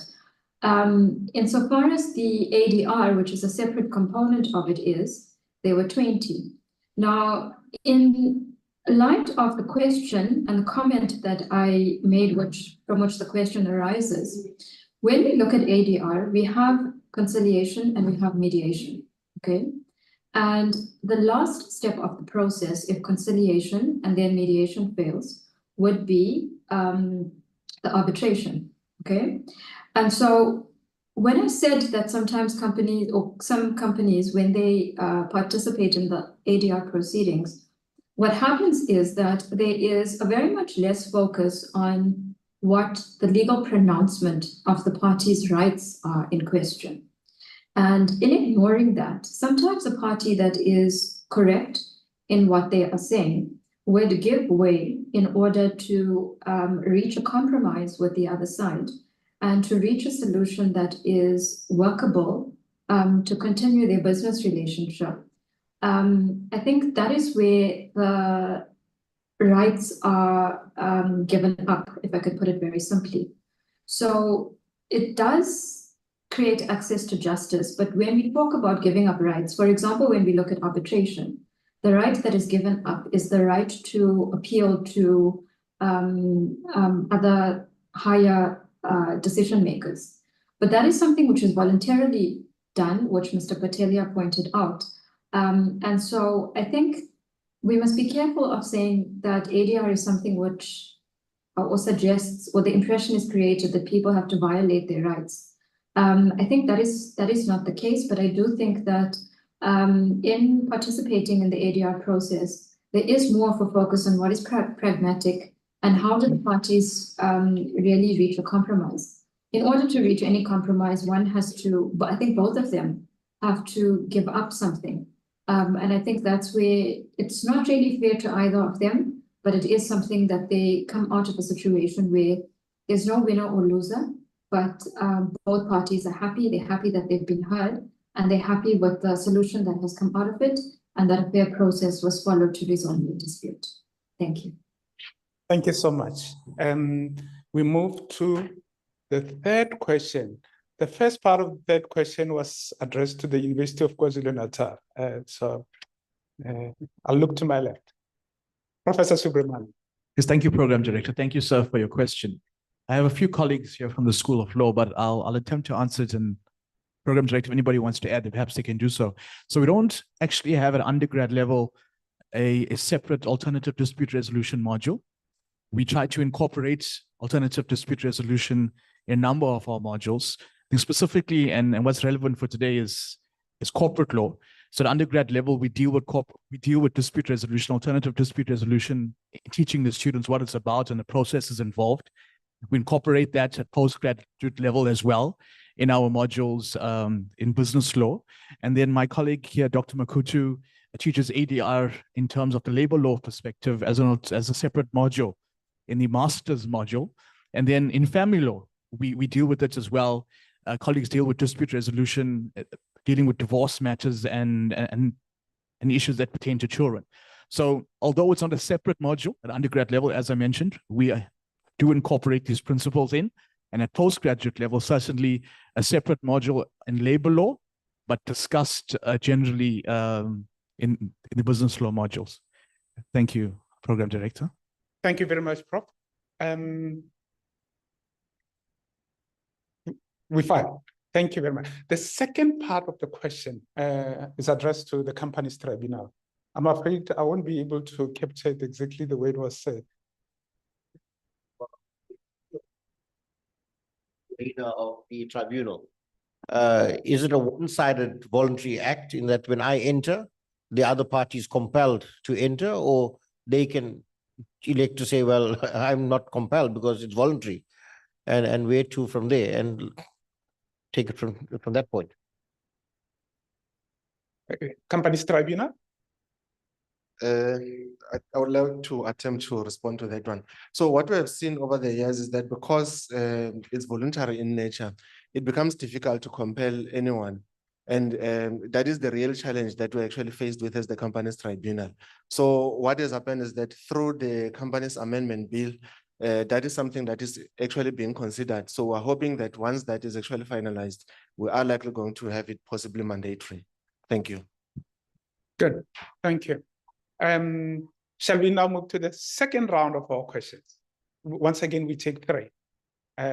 Gentleman there went first, and then gentleman went second. Hi, I'm Faisal Bulbuli. I'm a practicing attorney. Just a promoting tip for I heard very few matters have been referred to the tribunal. I think you should target accountants because accountants are usually involved in the forming of companies, directors, and that's their first point of contact. So I only became aware about this tribunal at this thing, and the fact that it's free, you can promote it. I think one of the also the other second question is that I think where you encounter problems with arbitration, especially in the company law field, is precedence. You know, companies' disputes are private and confidential. So what future disputes and that we as lawyers don't have a guidelines of what the tribunal, what decisions it makes. So I think the lack of precedence is the problems you guys will encounter for ADR, although I'm a promoter of ADR. Thank you. Thank you, sir. The second question is from here. I've noted you. Good morning, everyone. My name is Nhlani Pongema. I am a final year LLB student from the University of KwaZulu-Natal, Pietermaritzburg campus. I am a former academic and legal research officer, former deputy chairperson, former chairperson for the Black Law Association student chapter. And presently, I'm an academic and legal research officer for the BLA in the National Executive Committee. Ms. Minato Mongalo, when she opened her presentation, she asked the question that why is it that people still prefer litigation even though there's an ADR? I think one thing that one should pick up there is that the fact that ADR is free, that should be something that actually tries to give us direction to the question. I'm going to quote what Advocate Musikakane once said in his interview. He said that just because service is free, then it makes the public to think that the outcomes of it are undesirable. So now to take it home to where we are now, what are the strategic mechanisms of an ADR to sort of take that notion out of the public to make it sure that it is there, it is effective? So what are the strategic mechanisms that it has adopted going forward? Thank you so much. Thank you, sir. The gentleman at the back, please. Hi, my name is Ashwin Hayden, practicing attorney at Mbokazi Attorneys, Inc. So my question is more about what's our promise to the company's tribunal, to society at large. And I say this because I've exercised ADR quite a bit for many of my clients at short-term ombud, at consumer ombud, at many different commissions and tribunals. And my experience has not been very favorable. I've dealt with issues like it taking a long time, like possibly longer than litigation, only to receive an unfavorable outcome.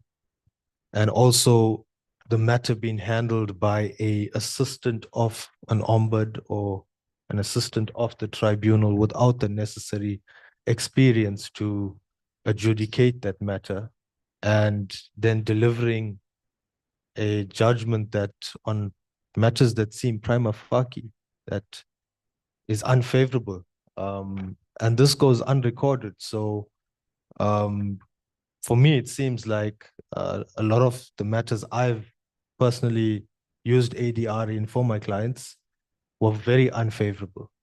So my question is, what is the promise then to society or those wishing to exercise the company's tribunal with regards to fairness, unbiased, and reporting of the outcomes of these matters? Thank you. Thank you, sir. I suppose all three questions are now directed to the company's tribunal. The company's tribunal? The first one relates to a suggestion to say that we need to target accountants and the availability of precedents because everything is confidential.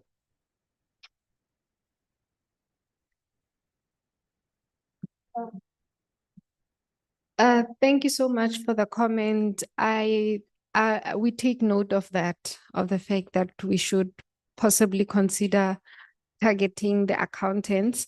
And we also note the suggestion that we need to possibly go back and consider how we can change the narrative. I think the view that, you know, the fact that it's free, maybe they may be thinking that the service itself is substandard.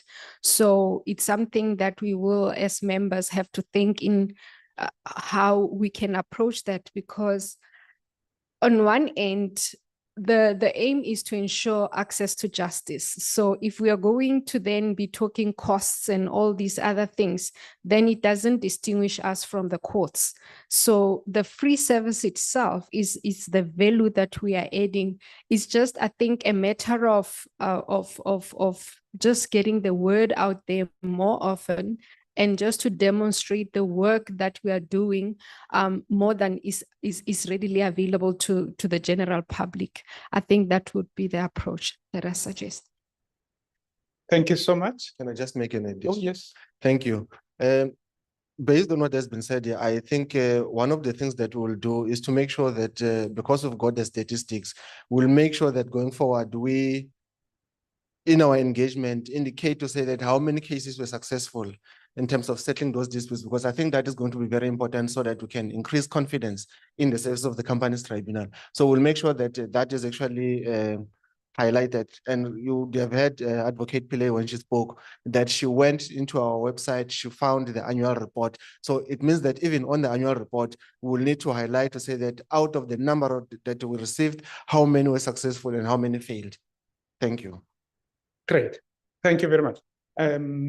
So your question was addressed. Now we're going to the third question, and that deals with, Ms. Lepo will deal with the third question. Thank you. The question that deals with the promise that we give to society, all tribunal members are trained mediators and are trained, we just arbitrators. So that's the difference with the tribunal. And they are legal practitioners, and mostly they are experts in corporate governance and company law. So in the tribunal environment, you have to be an expert there. But one of the things, you have to be a trained mediator, definitely. Thanks. Thank you very much. Do we have any questions from our participants on the virtual platform? No. Okay, then we proceed with the program. Colleagues, we still have... I beg your pardon. There was just something I wanted to add, if you give me the permission. Yes, sir. Thank you. I think the one suggestion I have in response to some of the questions broadly is that the Companies Tribunal falls under the Department of Trade, Industry and Commerce. And if we look at the Arbitration Foundation of Southern Africa, one of the ways where they have managed to get companies to voluntarily agree to arbitrate their disputes before them is by incorporating it in the commercial agreements that they conclude in the course of their business. So the question from the first speaker, or the first person who asked a question, is quite correct, that perhaps the Companies Tribunal should then look at targeting people that are involved in the business landscape. I wouldn't say targeting rather, but focusing on them, and with accountants, with lawyers, for example, also, and with the other people, such as, I think there's business brokers, there's a lot of people that are involved in the establishment of companies and the conduct of business, is probably to advise them of the process, firstly, advise them, as Ms. Lepo has quite correctly pointed out, that all of the tribunal members are properly qualified and are practicing attorneys also, and have actually been appointed by the Minister of Trade, Industry and Commerce. So it's not as though it is any substandard forum that we are suggesting that they use to resolve their disputes. The other aspect is, broadly, the Department of Trade, Industry and Commerce has a lot of events and is involved in a lot of other initiatives where perhaps the importance of the and the benefits of the Companies Tribunal ADR procedure should then be mentioned to them, both businesses that are internationally. For example, earlier this year, I was actually an exhibitor at the DTI's National Pavilion at the mining Indaba, and that was 11,000 people from throughout the world. So I think there's a lot of opportunities, and I know the DTI exhibits at a lot of shows in a year. There's a national pavilion at so many shows throughout the world. And so from a broader perspective, and obviously also with the stakeholders that they engage with directly, it might be useful if it is actually mentioned to the business world and the business sector, so that they really understand what is the company's tribunal and how is it constituted, what is the role, so that they are comfortable to then agree when the attorneys say to them, let us go to the company's tribunal. They are comfortable to then accept what we are saying as being something that is going to create for them access to justice. Thank you. Thank you very much, Advocate Pillay. Maybe to just check with Mr. Patelia if he has some parting words for us before we take a break for tea. Mr. Patelia? No, thank you very much. I mean, I've listened with deep interest, and the interest is to ensure that the company's tribunal systems work. And I think the idea that we get practitioners of different persuasions like this is commendable for the company's tribunal. Just one particular point, and I think it's something that we should not get boxed in, is that I'm having a lot more success in a combination of a mediation arbitration role, where there's a hybrid role, where parties want mediators to be a lot more evaluative. And I know a lot of us have been trained in a very facilitative way. But it may well be that we need to understand what's the needs of people. Do we bring them to two processes? Is it one? Do they need a mediator that's a lot more evaluative in their responses instead of just selling one approach? But thank you. That's just my last comment, and thank you very much. Thank you very much. Ladies and gentlemen,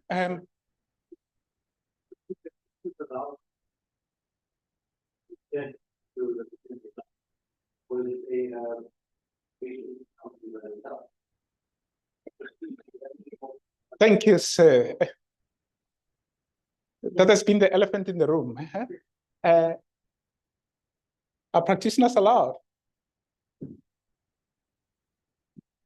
Oh, yes, they are allowed to represent the parties. Actually, we find a lot of practitioners now representing their parties, which is actually for us, it's a pleasure in the sense that at least we can see movement in the tribunal from the tribunal side. They do come. I know we definitely. Great. Thank you very much, ladies and gentlemen. Can I just make one addition? I think has been said here, one of the things that we should say is that when you've got a case, for example, or a hearing, the company's tribunal will come down to Durban. If you're in Mtubatuba, the same. If you're in Jozini, the same. So you don't have to worry about really spending money when you have to think about the sales of the company's tribunal. That's what I wanted to say. Thank you. Oh, good. Thank you very much. The company's tribunal is available at the cinema near you. So they will come. They will come. Ladies and gentlemen, it has been a great morning, and I would like to thank our two speakers for the morning, and I also want to thank you for your great participation. We're running slightly late, but it's tea time now. So what I suggest is that we come back at 11:50, meaning 10 to midday. And then when we come back, I will leave you in the wonderful hands of Ms. Lepu. From my side, thank you very much.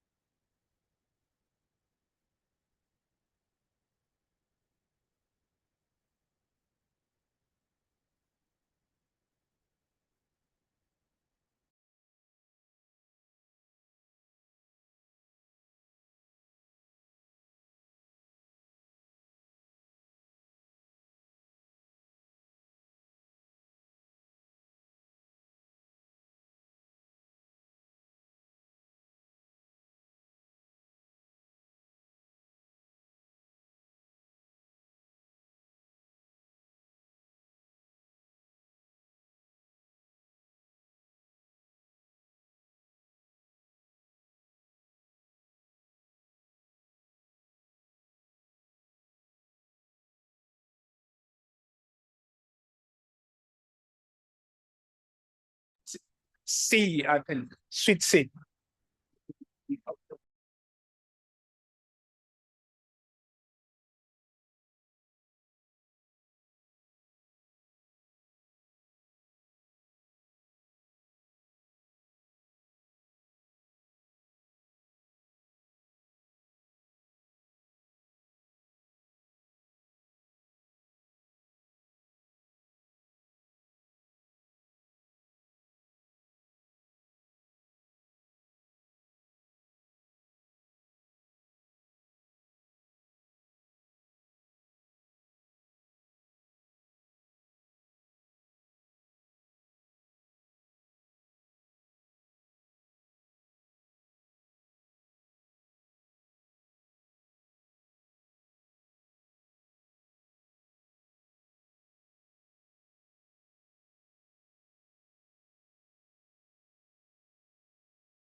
I think we can start.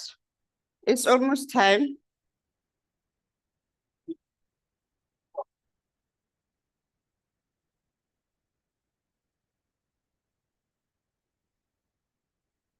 Before we start, apparently somebody left his cell phone downstairs. And I'm not sure if anybody was missing a cell phone. You can just tell us which model it is. And there is a prayer at the back of the cell phone. So at least if you can't pray, you can't claim it. Thank you, ladies and gentlemen. I think this is the start of our second session. And my co-pilot did a wonderful job. And he's sitting with me here and encouraging me to do the same. And I can't be the same as you. All right. There's one thing about being a legal practitioner. It's that you can easily transverse. You can decide your own fate. You'd rather be a legal practitioner, you can be a judge, we've got so many opportunities. And ADR is one of those opportunities that we need to be following. And I started being an ADR practitioner by chance, you know, after the 1994 elections, that tells you my age, we were encouraged to go and do community mediations when there was still IMSA. So I really fell in love with ADR then, where we could actually move people to come to decisions and people own the process, especially communities. So I really enjoyed community mediation. And now that the land issues are coming back, I think we need to look at that also as legal practitioners. There's still the world out there where we can make money, Having said that, our next speaker is Dr. Spiwe Phungula, who lectures in the Faculty of Law Department. He has published articles both on corporate law and labor law. Dr. Phungula is admitted as an advocate of the High Court of South Africa and has a PhD in corporate law from the University of KZN. His area of interest include corporate law in general, with specific expertise in business rescue and labor law. Prof. Phungula, the stage is yours. Come here. I'm here. Thank you, Program Director. To you, to my fellow presenters, to everyone who is attending in person and those who are attending online, I greet you all. I say good morning to you. Now, earlier, I was actually listening to all the speakers. Professor Darren Subramanian actually spoke about the fact that ADRs are cost effective in that, and in fact, it has been said by a lot of presenters that it's cost effective because it is free. Now, the question that was also posed was then why then do we have a low turn up on those mediations with the tribunal?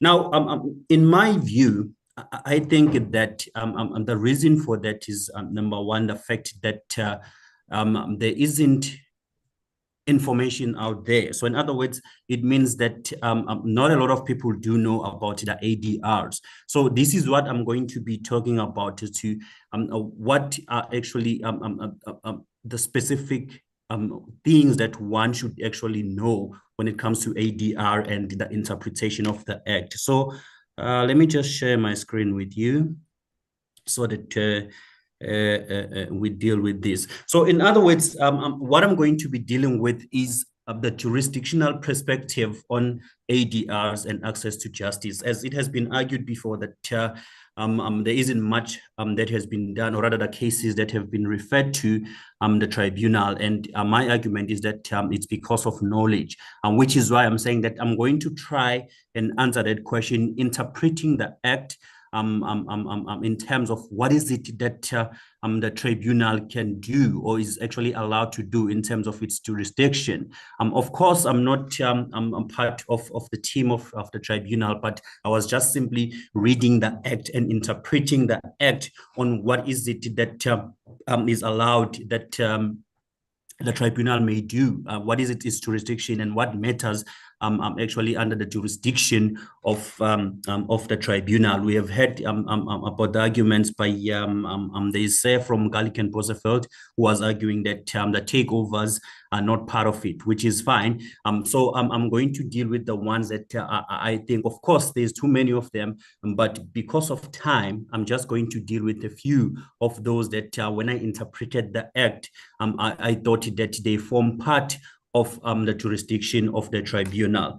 Now, in order to understand that, one needs to actually understand the jurisdiction of the tribunal in general. Now, when you actually look at section 1.5, or rather 195, you can see that this is the provision that tells you the general jurisdiction of the tribunal. Because if you look at subsection 1, it does actually say that the company's tribunal or any member of the tribunal acting alone or in accordance with the act may adjudicate any application in terms of the act. Now, what does that mean? To me, it means that the tribunal has a general jurisdiction all over South Africa. So we cannot say that it has a jurisdiction in a specific province, which means that because it has that jurisdiction all over South Africa, it can be approached by anyone who's having a dispute in relation to the companies and the issues that emanate from the way the companies are conducted, or the businesses are conducted. Now, that is why I'm saying one has to actually think about it. That Dr. Pumula, sorry. Yes. Please put on the slideshow mode. Oh, you cannot. Sorry. Let me just do that.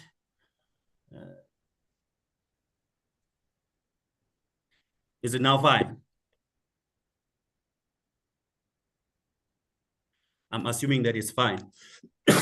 It's good, Yes. thanks. Okay, no problem. Yes, I was explaining that the jurisdiction, in general sense of it, the jurisdiction of the tribunal is all over South Africa. So yes, it is interesting that not so many cases are actually referred to the tribunal when actually it has the power all over South Africa. In my view, though, the issue is about the knowledge. What is the jurisdiction besides the general jurisdiction that it has the power to hear ADRs all over South Africa, but one needs to actually understand what the act says about the jurisdiction of the tribunal. And if you look at section 166, because this is the section that we are trying to unpack here. If you look at this section, you can see that it says that as an alternative, as the word says, a person who would be entitled to apply to court for a relief or filing a complaint with the commission may actually refer this matter to the tribunal. What does this mean? It means that if you have an issue and the act itself allows you to make an application in court or to file a complaint with the commission, then it means that you as that person, you actually have a right to go to the tribunal, or rather not a right, but rather a choice to go to the tribunal and say, here's my issue, can I please have the date so that we can mediate this issue? So when you're actually interpreting section 166, it is clear that if you are to actually apply in court, then you may actually exercise this option of going for an ADR, because it has been said that litigations are costly. Therefore, one can actually deal with that issue by using ADRs. Now, the question is, what type of those issues that can be had or that can be mediated by the ADR. Now, in order to understand this, one needs to look further than 166. In other words, there are provisions. Of course, in general, one is going to say that the tribunal has the jurisdiction that is given by the Act. But what does it mean to say that the jurisdiction that is given by the Act? It means that one needs to go further than what Section 166 provides and start to look at the provisions that are dealing with the issues emanating from a dispute in the companies in which the companies are actually conducted.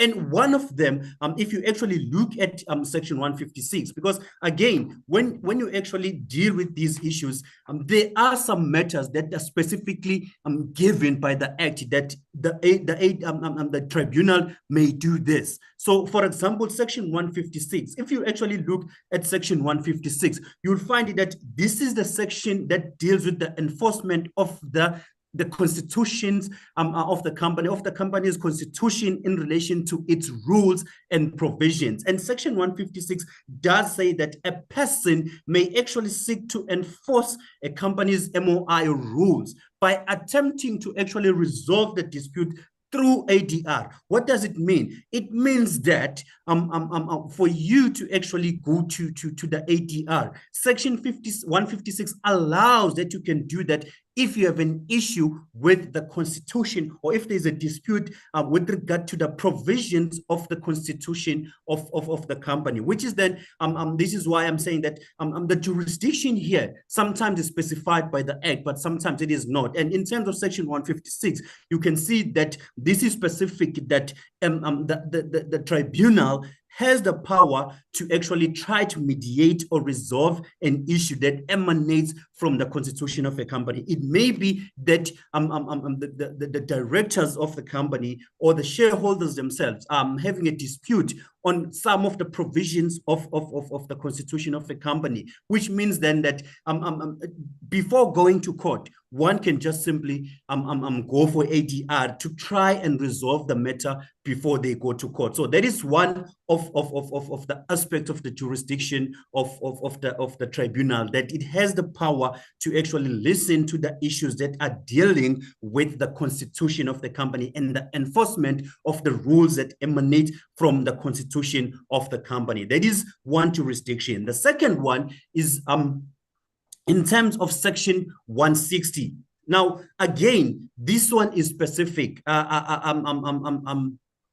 This has been dealt with a little bit by a speaker earlier on, that sometimes the ADR does listen, rather the tribunal does listen to the issues that are concerning the company names. Now, what is it that actually can be done by the tribunal when it comes to company names? Now, remember that if one is to form a company, maybe they are registering the name of the company, or they are reserving the name of the company, or they're transferring the name of the company.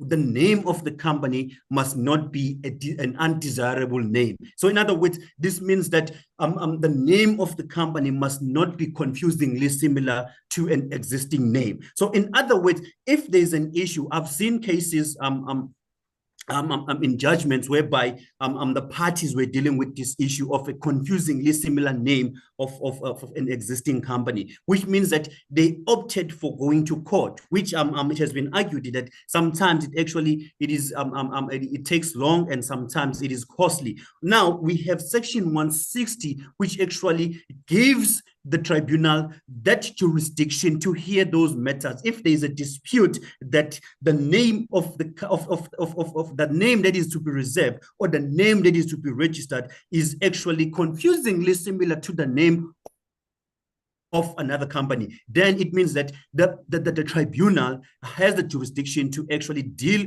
with that issue in order to mediate or to adjudicate on the matter, and then the matter then can be referred to the CIPC, whereby the commission may then be ordered to actually then reserve the name, or then tell a person who's applying for that name that the name is confusingly similar. So there is another jurisdiction that is the issue that that is actually available for people to actually go to the ADR and say, let us try and resolve this without going to court. Now, these two that I've actually talked about are the matters or the issues or the disputes that are provided specifically by the legislation, by the Act. Now, there's only this. The question, therefore, is, are there any other dispute that can be resolved through the ADR? Because you have these that are specified within the legislation. Now, in my view, yes, you may have other issues that may be resolved by the ADR. If we go back to section 166, it says that a person who would be, if you look at this one, the one that is bold, a person who would be entitled to apply for the relief. What relief? The relief in court of filing a complaint has actually, or rather may then refer this matter to the company's tribunal, which means that if we are actually interpreting that section 166, one then needs to understand that if you have a right to go to court for a court to declare someone or rather the company reckless, then it means you are allowed to actually approach the company's tribunal. But other than that, there are some remedies. For example, here you have seen that actually included shareholders' remedies. Firstly, section 163, relief from oppressive or judicial conduct. Now, what does it mean to say that there is actually oppressive or judicial misconduct here? We are saying also that when it comes to this is actually whereby you are actually saying that as a shareholder or a director of a company, because you are allowed to approach the court for the relief that any act or an omission by the company is prejudicial, it means that you can also approach the AD, or rather the company's tribunal, to try and resolve this issue. So in other words, I've seen a lot of cases that are dealing with these remedies, but I haven't seen anything that has been said about the alternative dispute resolution in relation to these issues, which is why I'm saying that although I'm not from the company's tribunal, but when I'm actually interpreting the Act and when I'm actually interpreting section 166, I am then of the view that if you have a right to approach the court in terms of section 163 for the court to actually grant an order where there is an oppressive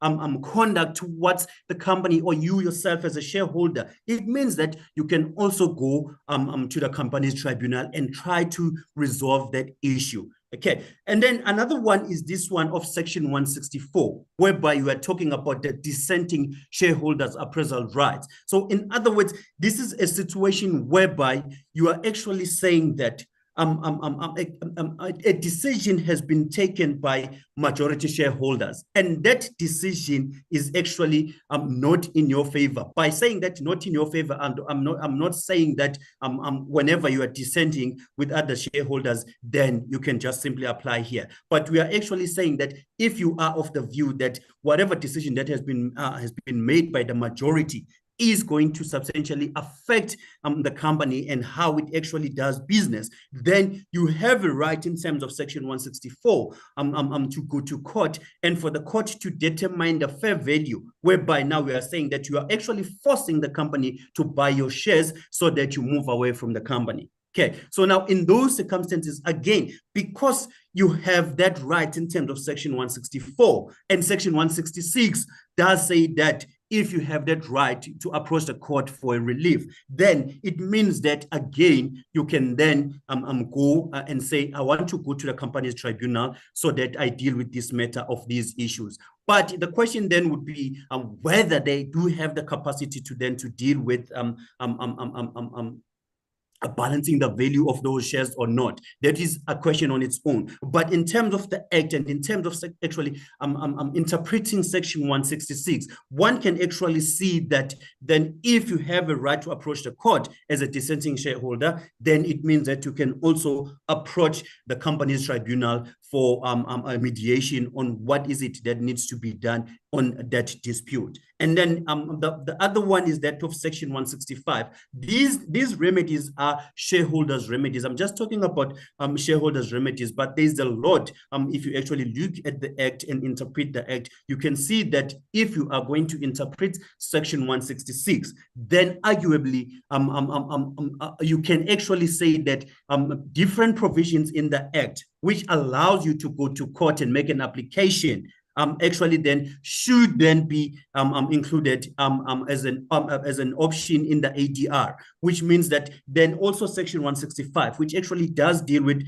derivative action, whereby here you are actually saying that you are forcing, in other words, when it comes to derivative action, this is whereby again, as a shareholder, as a minority shareholder, a decision has been taken, and that decision is actually affecting the company. What you can do is, as a shareholder, you can then write a notice to the company itself and demand that the company must act. And again, whenever the company is acting, it means that in our minds, I remember this when I was actually a student. I actually studied using the Companies Act of 2008. I only thought that it means that one has to approach the court. But now, when I actually read further and look at Section 166, it means that even if I'm a minority shareholder and a wrong has been done, and I'm forcing the company to actually approach the court, it means I can also say that, why don't you as a company, myself as shareholder, as a minority shareholder and majority shareholder,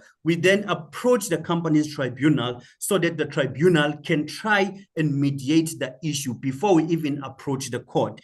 So these remedies, in my view, and when I'm actually interpreting Section 166, I'm of the view that they actually form part of the jurisdiction of the company's tribunal. Of course, there are other remedies. I've included Section 20 remedies, and those remedies, as you can see, these are the remedies that actually deal with restraining company from doing anything inconsistent with the Act. So those who are directors of the company would actually tell you that sometimes other directors may actually allow the company to act in, we were talking about reckless and fraudulent trading by a company, which is actually provided by Section 22 and Section 77(3)(b) of the Companies Act, which means that if you are a person who is maybe a shareholder of the company, you can then approach the company's tribunal and say, this person is allowing the company to act in a reckless manner. Therefore, because I am allowed to use the Act to approach the court,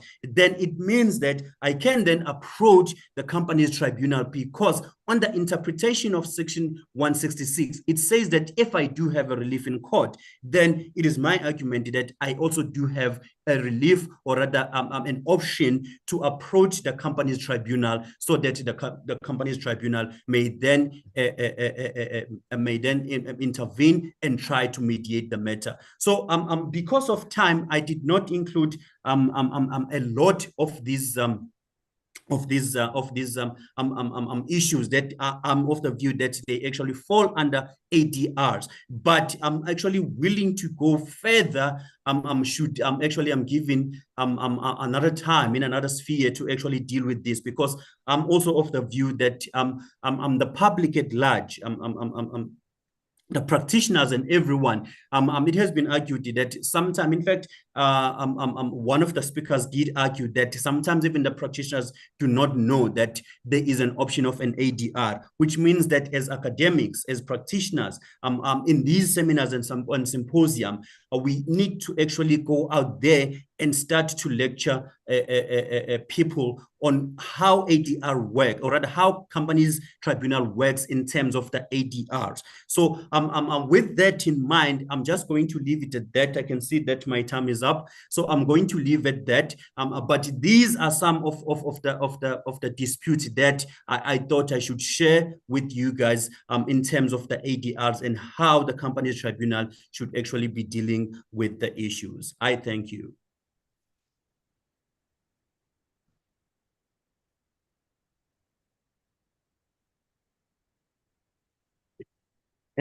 Thank you, Dr. Pumura. You really made a deep dive into the jurisdiction of the company tribunal, which we really appreciate. I think one of the things that we need to do as forums like the tribunals is really to go out and market the services of the tribunals. It's actually very cost effective when you think about it. And it brings a relief, especially when you are dealing with companies. The issues that come before the company tribunal, if they take time, actually destroy the company, because people, you need to bring people together.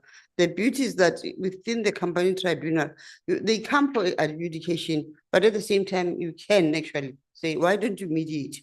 You know, go for mediation. You can advise them to go for mediation, because you can actually see that this issue can actually be easily mediated and the relationship of the parties actually be brought back. Thank you for so much for that.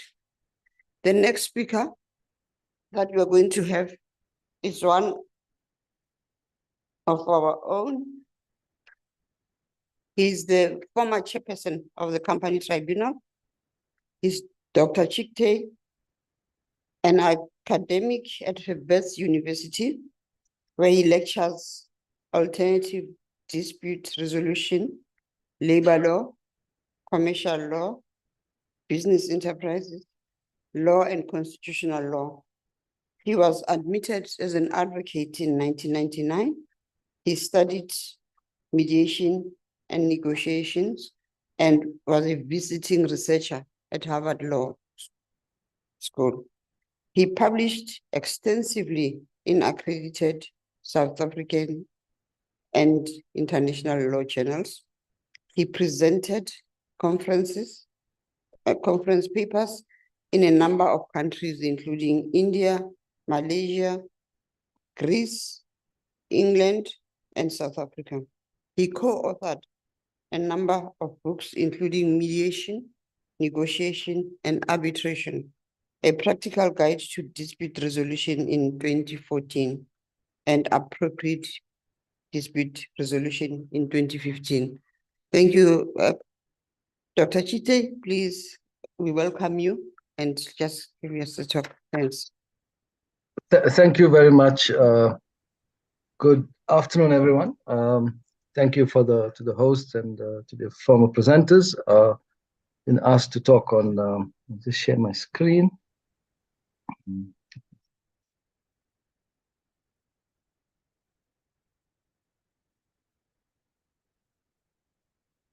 Okay. All right. So I was asked to talk about the company's tribunal. Let me make the screen bigger, otherwise it's easier for you to see, right? Okay. I'm just going to go to the first screen. Okay. I was asked to talk about the company's tribunal ADR mechanisms delivering justice to companies contemplated in the Companies Act. Now, I'm not going to go through the act and the legislation and the provisions. I think we've done enough of that, and the previous speaker did a good job in explaining Section 166 and the broad application. I want to talk about some of the things that I've experienced in the tribunal over the past 5 years in the ADR spectrum, and why I think that needs to be changed. Now, especially not to provide access to justice, I'm going to talk about 2 cases that I dealt with. And the names of the parties are left out, and the actual facts, the actual specific facts for confidentiality. But I dealt with 2 cases in the tribunal, and I mediated. The first one I'm going to talk about is a mediation we dealt with 2 parties. There were two women who ran a company. They were the only directors in the company. They divided their roles. Director 1 ran the company basically, and Director B was in charge of the bank account and the finances. And the company was running quite well until they had an altercation with one another and were unable to trust each other. And the minute that happened, the person who was in charge of the bank account just did not deal with the bank accounts. Bank accounts got frozen. Director A could not have access to the funds. Creditors were not paid. Right? And the parties were unable to reach an agreement. And eventually they came to the companies tribunal. They couldn't afford litigation. The company was struggling. The people they employ were struggling. And with the assistance of the tribunal, we were able to get them to settle. The two parties were in disagreement. Party A and Party B, they each thought that they did not trust one another. Party A was willing to run the company herself. Director B wanted to get out of the company. And they discovered that at the mediation itself. So they both had a common interest in that Director A was willing to run it herself, Director B was willing to leave. The only issue was the finances, because Director A did not have enough money to purchase the shares, and Director B wanted payment immediately. Eventually, what we did was they came to a settlement that the shares, that Director A would purchase the shares. Director A paid a little bit more for the shares that she wanted to, but there was an agreement that they could pay it paid over a certain period of time. So, and that settlement worked for both parties. Right?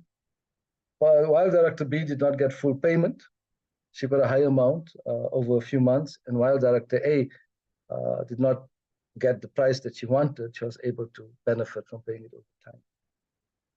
But the most important thing from the mediation process is that the two directors were free from each other.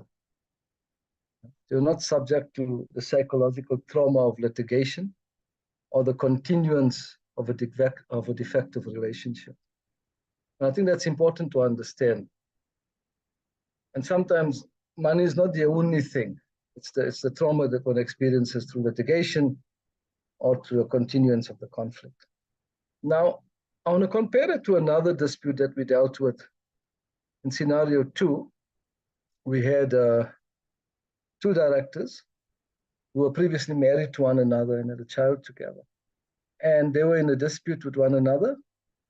They were also going through an acrimonious divorce. And I had to deal with an adjudication process. And I suggested to them, like we normally do, let's mediate the process. Let's mediate the process, because the two issues are becoming intertwined. If you're divorcing someone and one director is applying to the tribunal to remove the other person as director, there's a link between the personal relationship and also the business relationship. And obviously that's creating trauma to the parties. They refused to partake in mediation process. They never trusted one another, despite our continuous attempts to say, look, let's resolve the dispute. Let's talk about every issue, even if it's whatever it is. I mean, if you need to go for divorce mediation somewhere else, come to company mediation with us, we don't want the dispute to continue. Both parties refused mediation, and I warned them that one party is going to win in the adjudication process, but both parties are going to lose, because the person who's going to lose is going to take it further, right? And lo and behold, when one party lost, the other threatened to challenge the matter. So the parties are facing litigation. There was a challenge of litigation against the decision. There was a divorce litigation. And this was harming them financially and emotionally, right? Money and time spent on litigation could have been spent on the well-being of the child. Their life is being put on hold pending the outcome of the litigation, and the trauma of the litigation continued.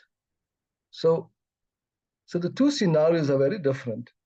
The one, the parties settled and they walked away. They may not have gotten everything they wanted, but they got their sanity back, I suppose. Whereas in the second one, the conflict continues. Eventually, someone's going to win or someone's going to get tired of, but no one's going to really win. And the harm that it's going to cause to both parties is going to take years to overcome for them and for their child. Now, the two scenarios depict the benefits of mediation over litigation. Right? I think one often forgets the harm that litigation causes. Civil litigation is stressful for plaintiffs and for defendants. There's an irony that individuals who bring legal action and actually enjoy injury from the process for which they seek redress. Both parties get harmed. It's traumatic. One of the justices, Leonard Hurd, said, as a litigant, I should dread a lawsuit beyond almost anything short of sickness and death. Litigation can cause various symptoms. This is by Larry H. Strasberg, the doctor, who said it can cause sleeplessness, anger, frustration, humiliation, headaches, difficulty concentrating, loss of self-confidence, indecision, anxiety, despondency. He said the picture has much in common with symptoms of post-traumatic stress disorder, people who suffer this after going through a war. The judicial system damages are often seen in terms of money.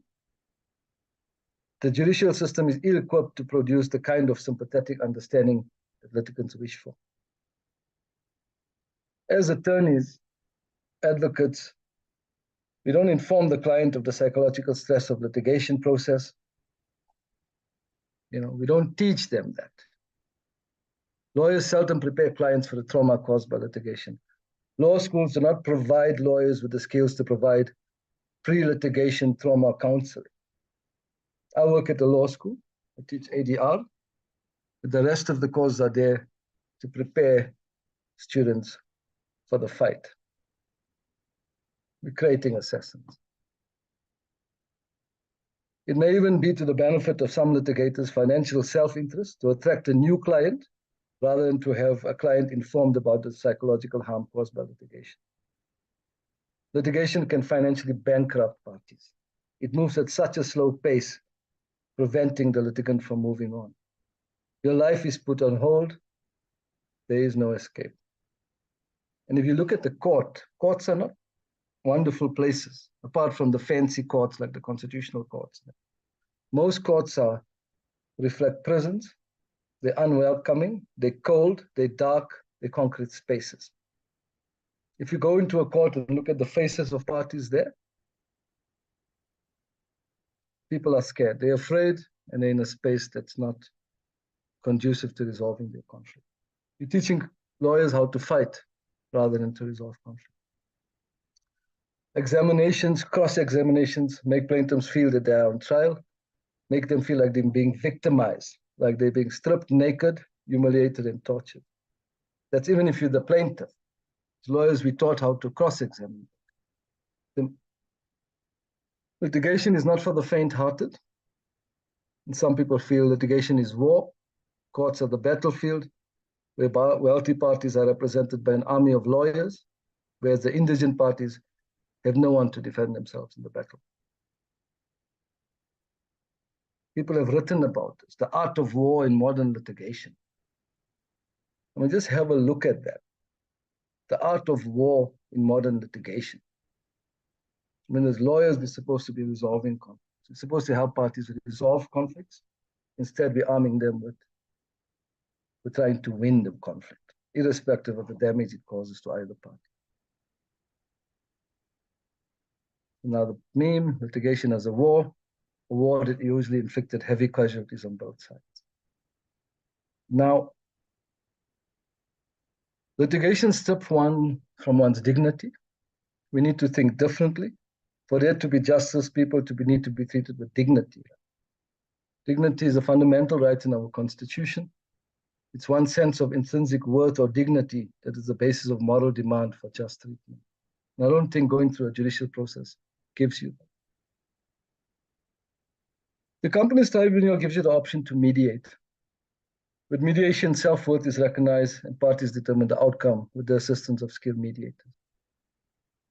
Unfortunately, companies are advised to partake in litigation and fail to take the free mediation service provided by the tribunal.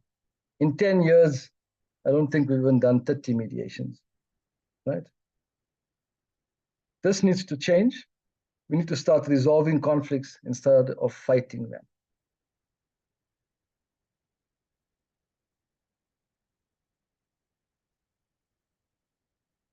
Mediation is the humane thing to do, right? Dispute resolution without the courtroom. And I think we need to, there's a whole lot of debate about the strengths and weaknesses of mediation. But I think let's think about the impact of what litigation actually does to parties. To the lawyers in the room whose clients are going for litigation, I'm not sure how many have actually sent their clients for some trauma counseling that goes through the litigation. And maybe we law schools need to start rethinking the way what we're producing. Instead of just a lawyer who litigates, we need to produce conflict resolution experts. So let's think about the harm we're actually causing by litigation. Thank you.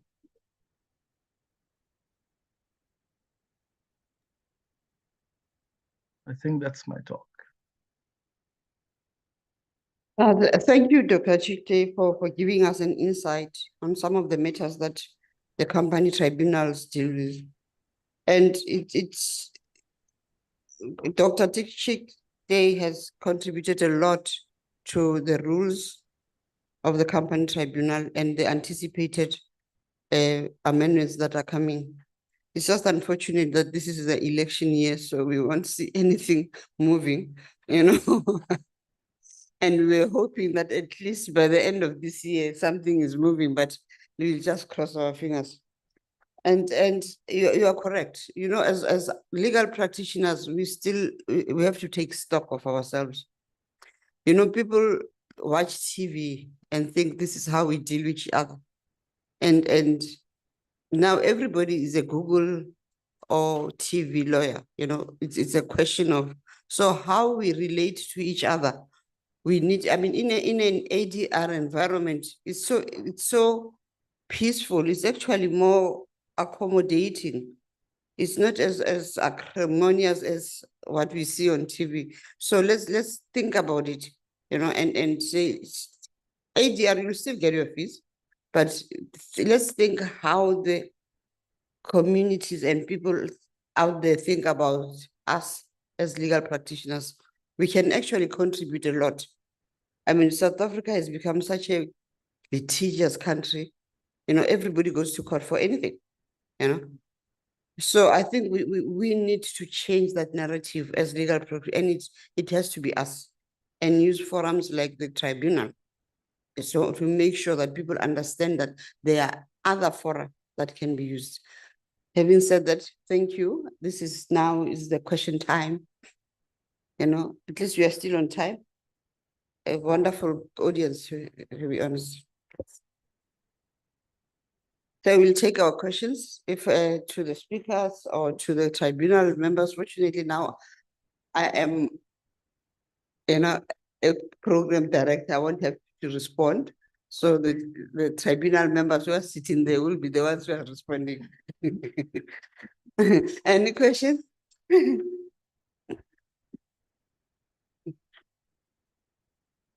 Greetings, everyone. My name is Lindobuhle Shongwane. I'm an LLB graduate, currently doing my BCom in law at UNISA. I'm also the secretary of Black Lawyers Association Student Chapter at UNISA. So my question is the fact that being taught about the rule of law and what it advocates make us as law students, even legal practitioners in the field of law, more focused on applying the law through litigation instead of maybe helping our clients through mediation. Because most of the time, you get that some of the situations our client face are more inclined in being solved easily and less costly through mediation rather than going to litigation. So is the fact that we focus more on the rule of law and maybe applying it in our everyday working environments the reason why we sometimes as lawyers rather run away from telling our clients to actually solve the problems through mediation or alternative dispute resolution? I'm happy to see a student, BLA student chapter here. It shows that University of KwaZulu-Natal is really progressive. And our students participate. I'm really moved. Any other question? The name is Futi Gabe. I am with the Law Society of Advocates in KZN. The question for me, I think I very much stand with the soon-to-be Dr. Tong Mongalo when she said it just doesn't make sense.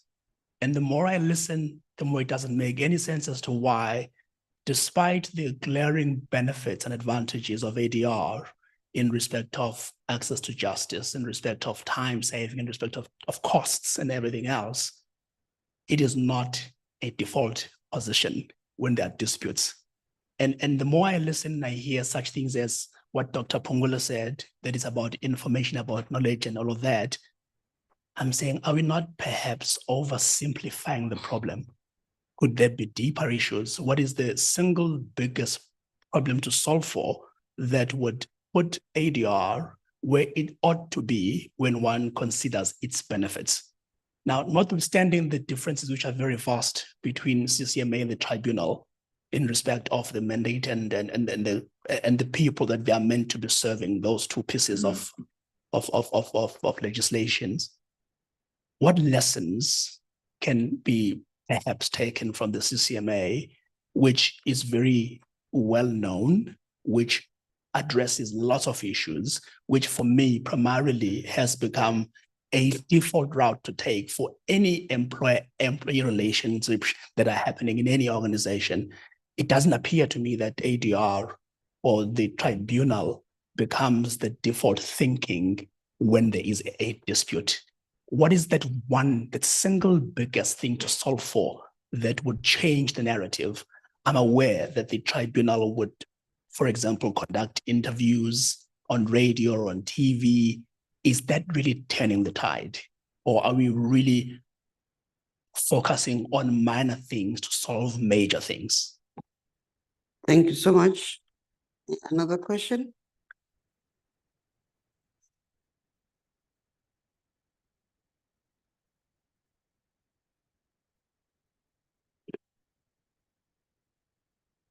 Thank you so much. This is Nhlangani Pongema, the Academic and Legal Research Officer for the PLA in the National Executive Committee. In 2023, I was so lucky to be asked by one of the foundations to actually write a short presentation on the role of alternative dispute resolution in promoting peaceful learning institutions. On my conclusion, I inserted that the alternative dispute resolution actually restores a good relationship amongst the parties. Where I'm going with this, I'm going to what Dr. Chikte has said, saying that the law schools do not provide a pre-litigation counseling. To add on that, nor does it provide a post-litigation trauma counseling. So to the company's tribunal, my question is, how do you ensure that a relationship that was existing between the parties continues? Secondly, if there are programs that are being given out to the company tribunal staff members, what are those programs? Because I think that would be so beneficial for the public to come and flood the company's tribunal to seek whatever solutions they seek. Thank you so much. Okay, thank you so much. I think, I hope you're taking notes. But, all right.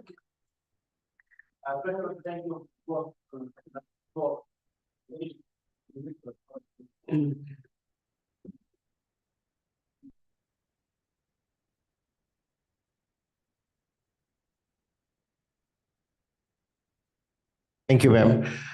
First, I'd like to thank you for the program that you have offered, directed to the university. We've all come from the days of moot court finalists and being moot court participants, or university had street law, I think, back then over here. I don't know what the process is now. So we are the silver lining now, we've gone. But on a more serious note, maybe the university needs to rethink their moot court programs to incorporate ADR and dispute resolution as part of their program that will regraft and regroom the thinking of practitioners going forward.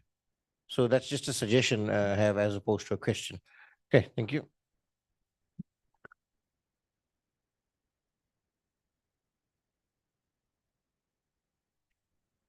Thank you, Program Director. My name is Terence. I'm a legal advisor with the Provincial Government Department. So what I just wanted to find out is that a lot has been said concerning the trauma that comes with litigation and the cost. The issue for me is mostly the issue of time. I think the trauma comes with time. So I just wanted to find out, as far as the mediation process, what are the timelines? I think one gentleman did express his dissatisfaction about the fact that he had to wait for a long time. So money equals time. So I just wanted to find out whether or not mediation is really guaranteed in terms of the timeframes that we're talking about. Thank you. Okay, thank you. Thank you so much. I think we need to respond to some of the issues. I think I'll take the last one regarding ADR being promoted. Not the last one, the last but one. I serve on the Legal Practice Council. Even one of the things that we are trying to introduce is to talk to universities to try and add a module for ADR for final year students. And we have, I think, a Dean of School of Law from the University of Cape Town. So we'll be doing rounds doing that, because even for us, we think ADR is it can actually serve a lot of purpose to the communities at large, and besides even the company's tribunal. But having said that, the company tribunal, some of the matters, as Dr. Chite is saying, most companies are family owned. You find families build a company together, and when there are disputes, maybe a husband and a wife, they are fighting, it's so painful for them to be standing in court, being cross-examined, instead of coming to the tribunal, to at least in a private environment, where a very healthy environment. As I did one of them actually, where the parties are about to divorce and they are fighting. They were directors in this company and they performed well, both of them. But suddenly, because now we are divorcing, you are seeing the other directors as taking more money than you, I mean, it's a simple thing like that, just to make them see that, don't look at a dispute in those eyes of hatred. You need to understand the dispute itself, and they settled. So there's a lot that ADR can offer, especially in the company tribunal. And even, especially divorcing couples, they can, it's a strange environment, Suddenly you see this person as this monster who has been in charge of the finances, but suddenly, because we are divorcing, now we are saying I'll say it's the she, because it's always the male who's blaming the female, I'll be reckless. So, we need to go out there and really, really, really make sure that people are aware of the alternative dispute resolution. I think that's what I wanted to say. We are really, even as the Legal Practice Council, we are encouraging, a module on dispute resolution for the final year students. Even in practice management, it will come, just to understand that. The other? I'll attempt to answer the first question. Once again, my name is Mudzunga Fulpezan Shane. I'm one of the members of the company's tribunal. On the question of why lawyers prefer a litigation route instead of considering mediation, alternative dispute resolution, I'll say, if you also check the rules of the High Court, Rule 41 provides that before you even bring a motion or an action at High Court, at least you must indicate why you were not able to mediate, and if the other party thinks that the matter can be mediated, they can also state those reasons.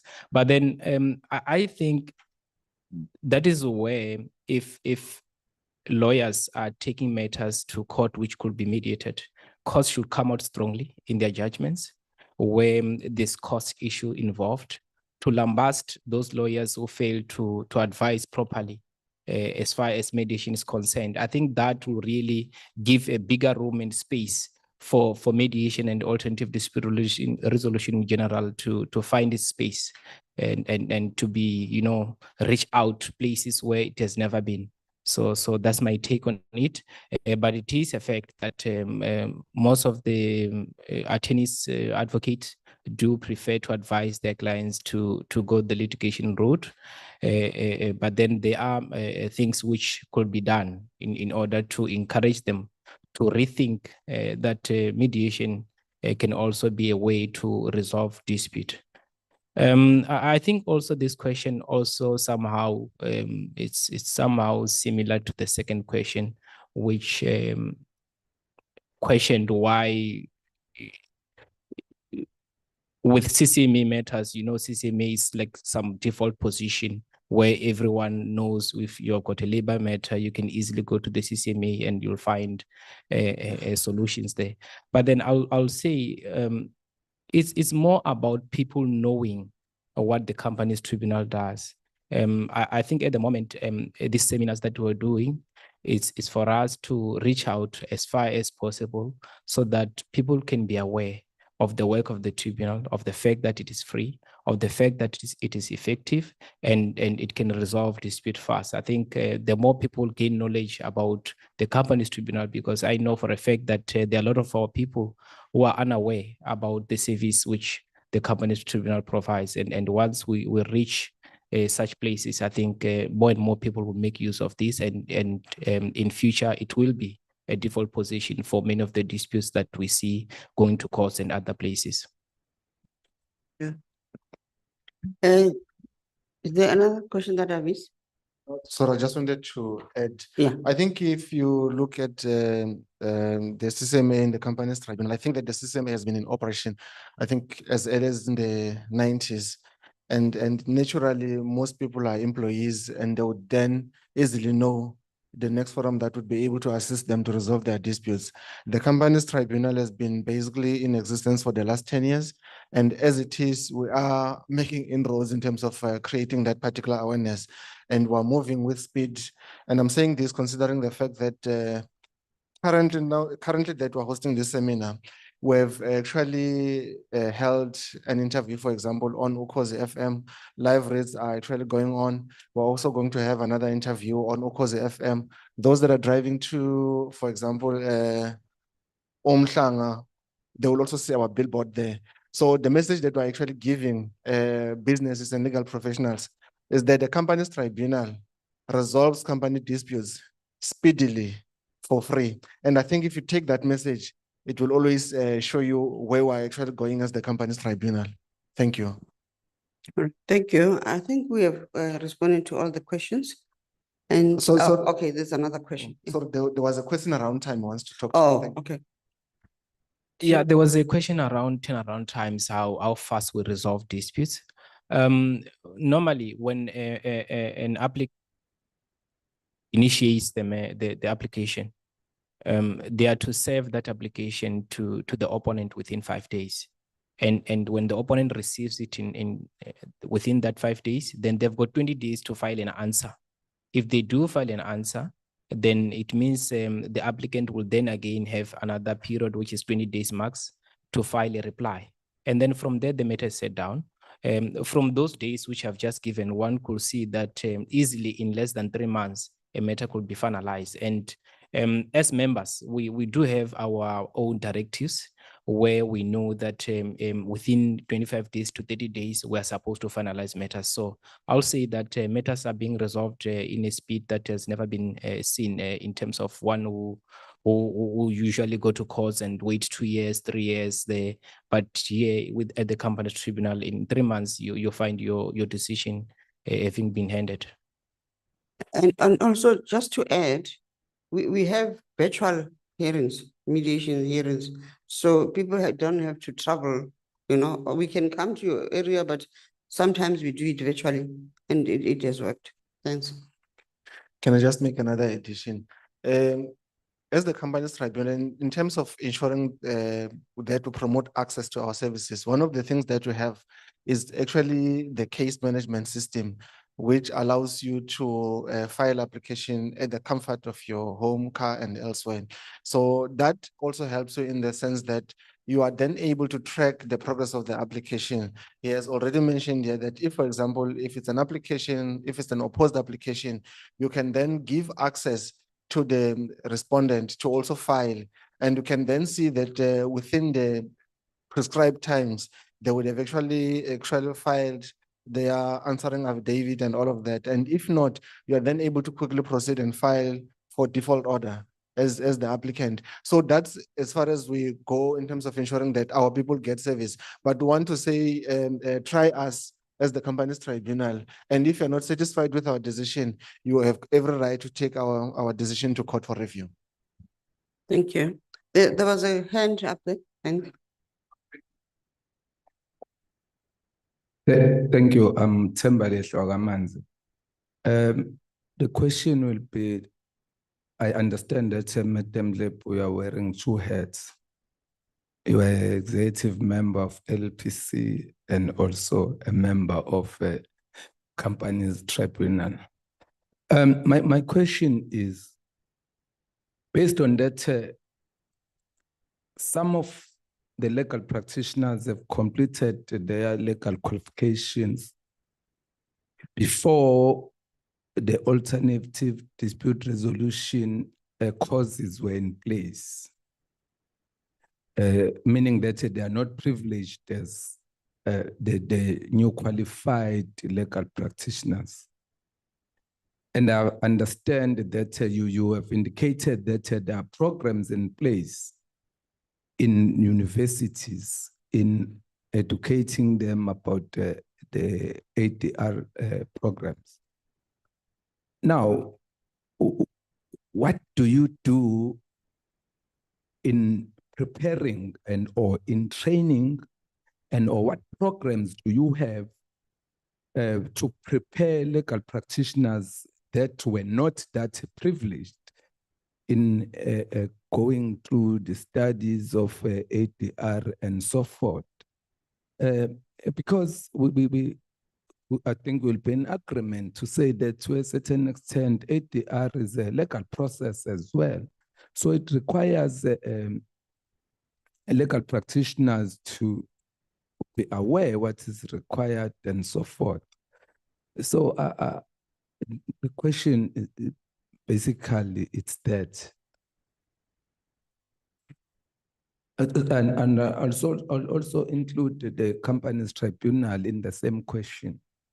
In that, what programs they have in place in preparing legal practitioners. Thank you.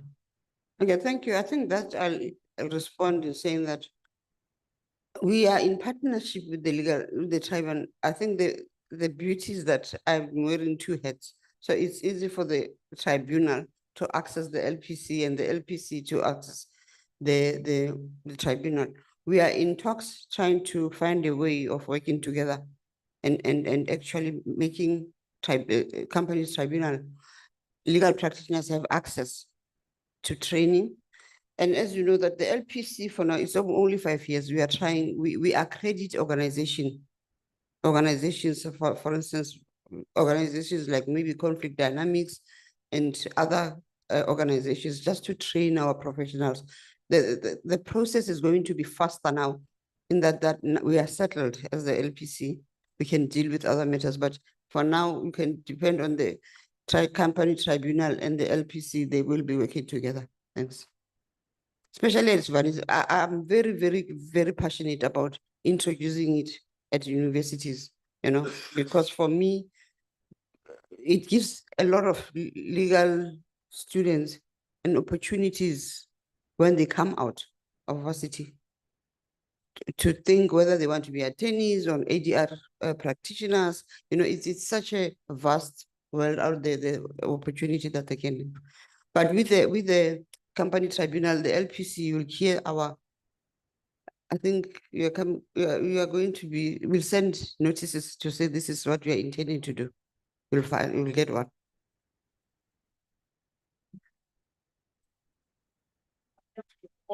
Congratulations, Director. This is section of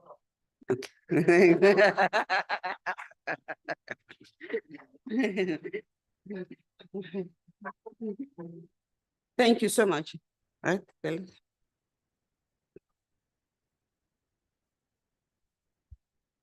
Thank you so much. If one goes to the company's tribunal, LinkedIn, can see that the company tribunal is really busy there.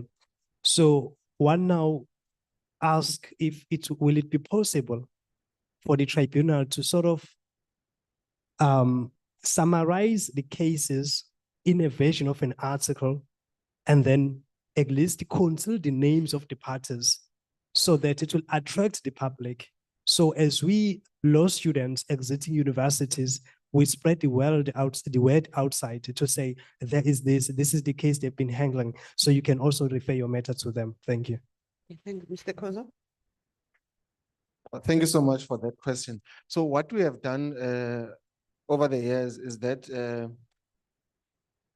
one, on the issue of adjudication, we publish a quarterly bulletin. So on the quarterly bulletin, we summarize few cases. It can be directorship dispute, name dispute, AGM, and all of that. So we'll summarize, we'll choose the ones that we think will make sense for an ordinary person and summarize them. So we'd like to actually encourage people to go into our website. When you go to our website, you'll then find something which is called information library. On the information library, you'll find the annual reports, you'll find the bulletin and other documents. So when you click on the quarterly bulletin, that's where you'll see this. When it comes to ADR, what we have done, because of confidentiality, I did indicate earlier that we do not actually publicize those. But what we have done once in a while in the annual report, we'll actually refer to one, but we'll obviously remove the names of the parties and say maybe party A, B, C, and D, E, F, but summarize those issues so that it's easy for the next person to actually understand. So that's what we've done. Thank you. Okay, thank you so much. It's another.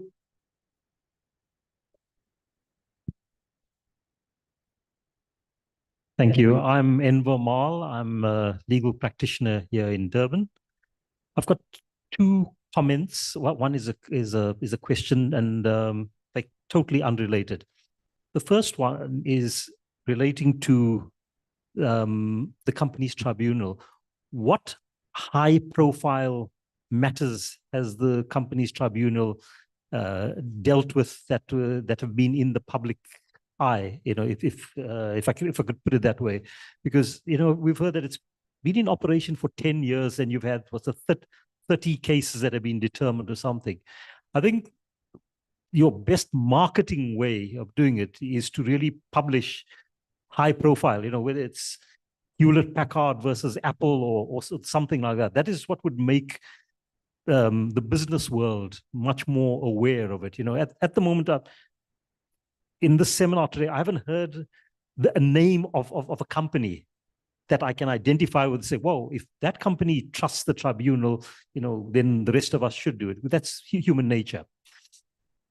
The second point is merely a comment. It's not a question, but it arises out of a question that my colleague over here asked. That is, what lessons could be learned from the CCMAs, the overwhelming success of the CCMA? And my comment is, I think I'm going to be slightly sarcastic about it. And being a practicing lawyer who does quite a bit of labor law, the overwhelming success of the CCMA is the fact that lawyers are excluded in the majority of times. And the success comes from the fact that it's the ordinary worker, quite often who is illiterate, who's got confidence in the forum. And that comes from the training of your CCMA commissioners. And I can speak for Durban. The standard of our commissioners in Durban is exceptionally high.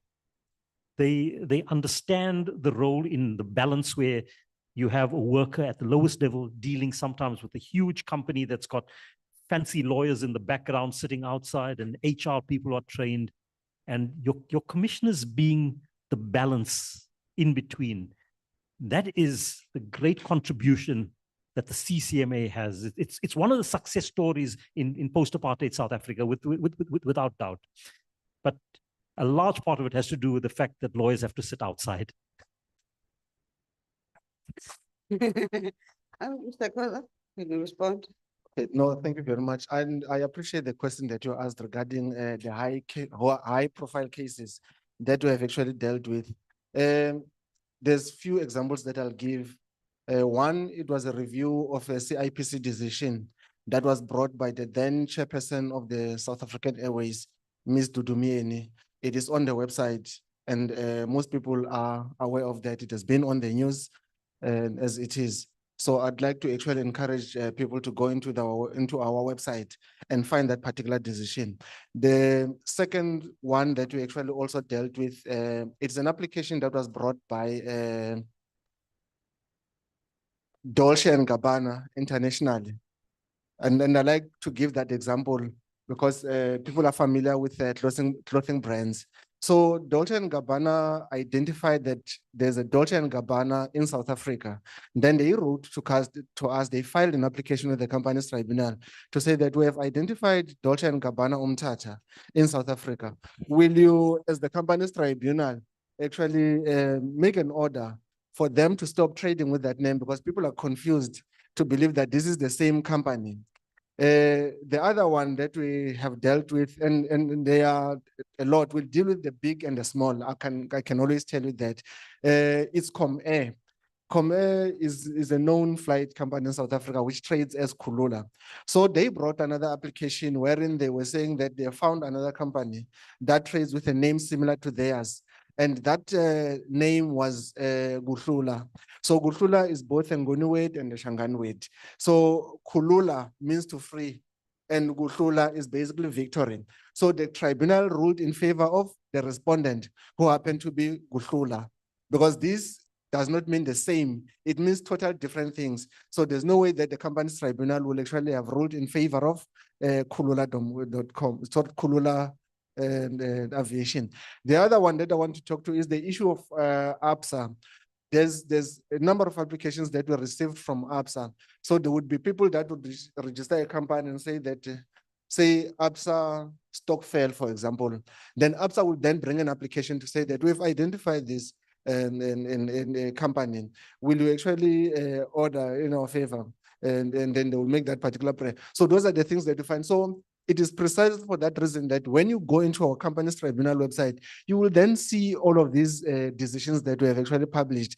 They go back as far as 2012, when we actually started operating as the company's tribunal. So we want to seize this opportunity to really appeal to you. I don't want to say to your conscience, but to go into our website and really familiarize yourself. Then you will know better that even when you have to bring an application for name dispute, for AGM, these are the things that you need to take into consideration when you bring an application into the company's tribunal. Thank you very much. And just to add, a lot of the not big companies, the big law firms actually use the company tribunal a lot. You know, Adams and Adams, I always say Adams, they use the tribunal a lot. So I think it's up to us smaller firms to start using the tribunal. They do come and contribute to the jurisprudence of the tribunal. Thanks. And maybe just to add to what she's saying, what I find to be surprising for me is that most of the matters we receive, they come from your big 5 law firms, most of them. And you hardly get a matter because maybe a name dispute matter from a certain law firm in Northern Cape, because perhaps the corporate are not situated in that part of the country. They are mostly coming from your tenders where they are executive seat. So we find ourselves dealing with a lot of matters from our biggest 5 law firms. And there are many matters that we're dealing with on a daily basis. In particular, name dispute comes first. Those are matters which are many. In a year, I can't even tell you how many, but there are many. I just want to make an addition. Based on what he has said, one of the concerns that brought us to KZN, we don't want to say eThekwini, to KZN, is because we receive few applications from this province, just like all other provinces. Majority of our applications come from Gauteng. So hence this particular engagement today here.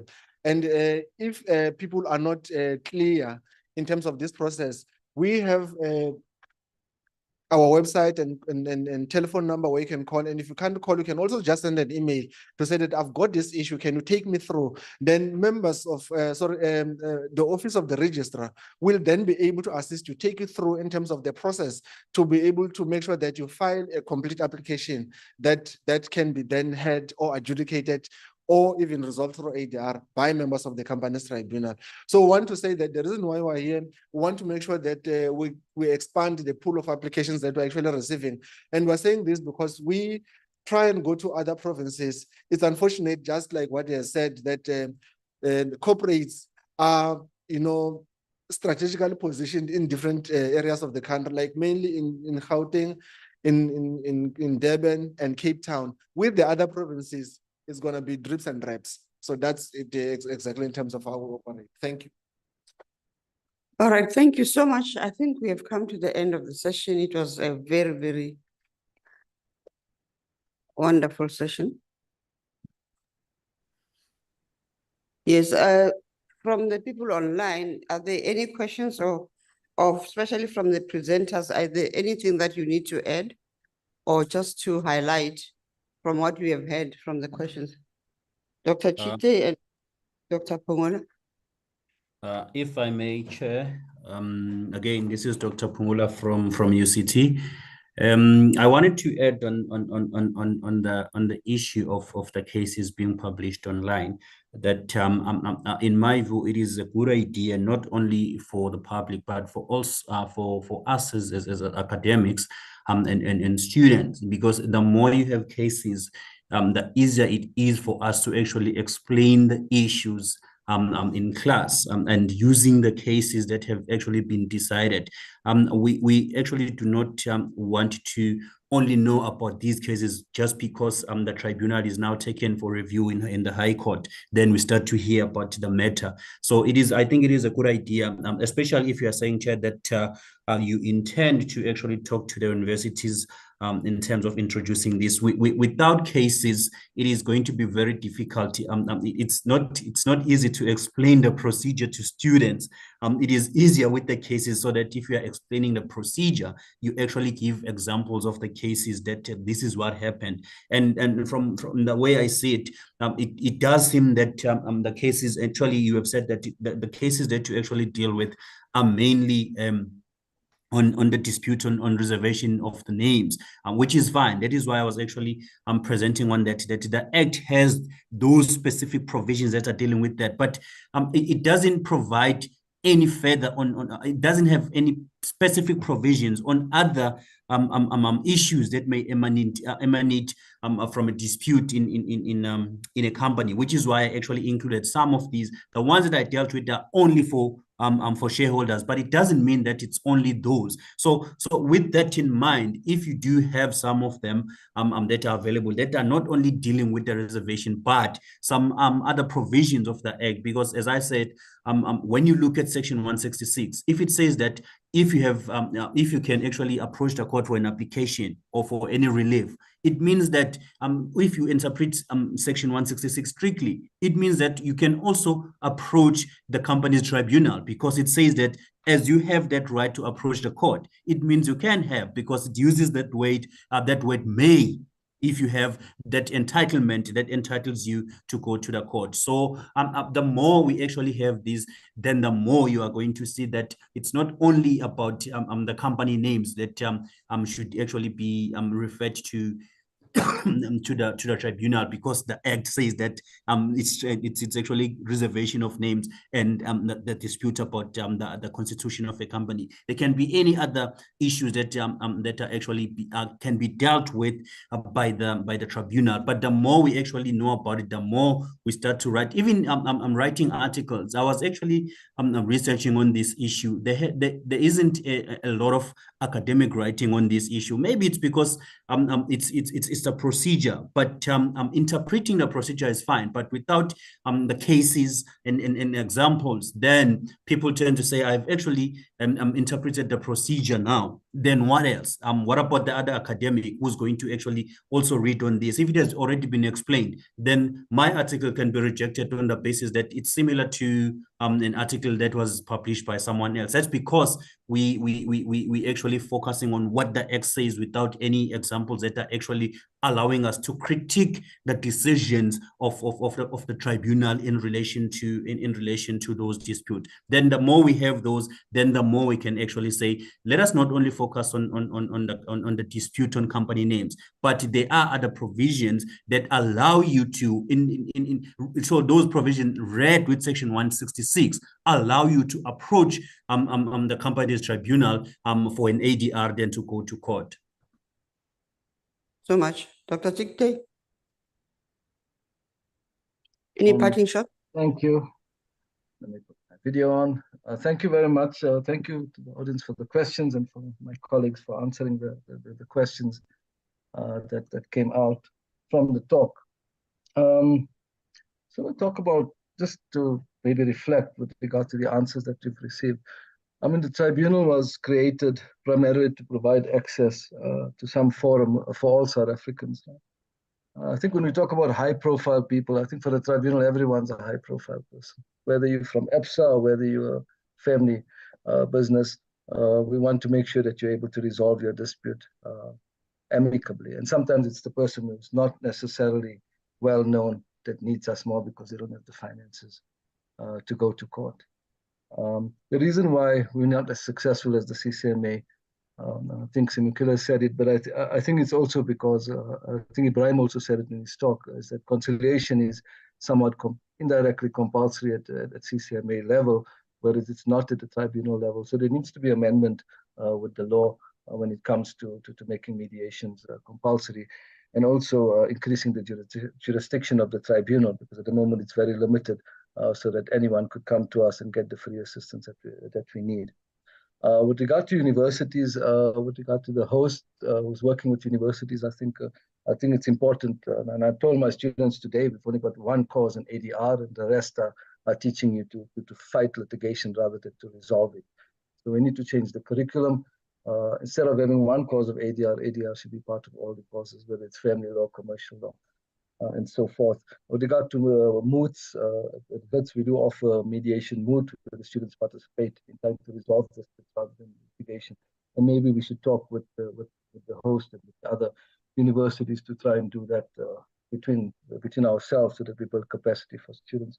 With regard to adults who've done legal, who've studied law in the past, unfortunately, you've got to upskill what you haven't learned, because we're going to move towards mediation, and I think it's important that we do that.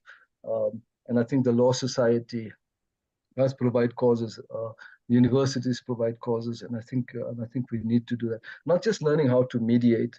What one needs to learn as a lawyer is how to present at a mediation, because people are taught to think in terms of rights and how to argue in terms of rights, but you need to argue in terms of interests, and it's a very different type of training.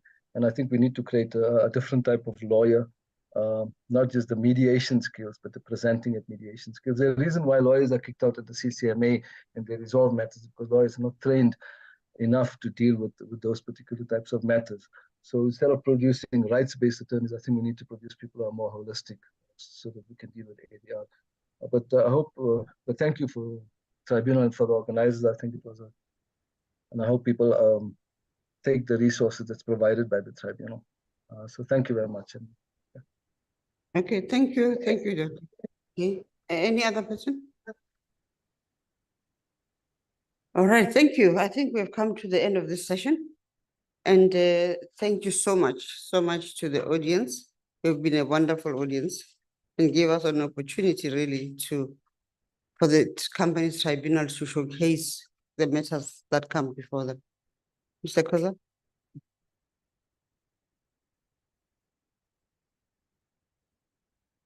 Let's not forget the cell phone. No?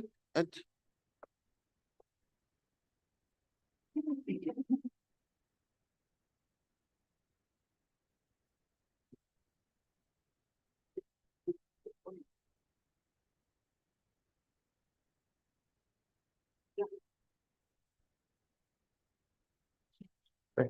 you.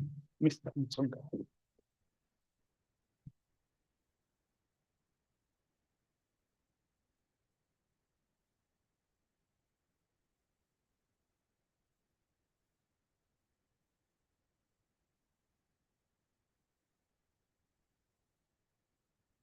Thank you very much to my co-pilot, Ms. Lepu, for steering us wonderfully through turbulent times.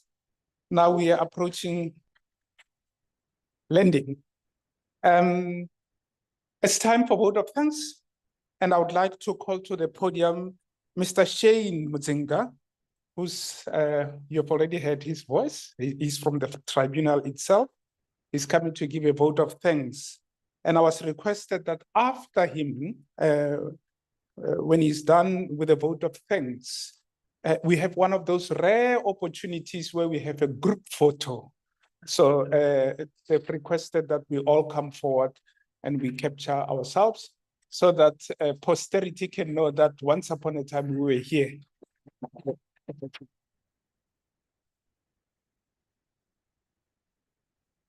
Thank you so much, Program Director. Mine is a very short one and straightforward. I'll start with a quote. Open quote, "The course of this country should not be the places where the resolution of disputes begins. There should be the places where the disputes end after alternative methods of resolving disputes have been considered and tried."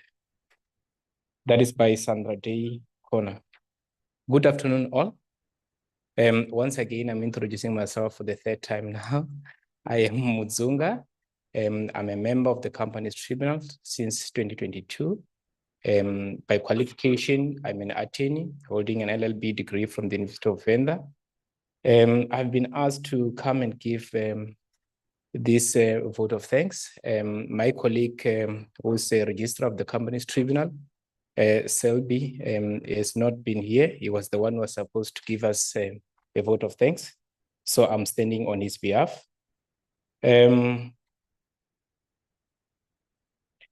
Importantly, I want to thank everyone who has made time to be here, to be with us since morning up until now.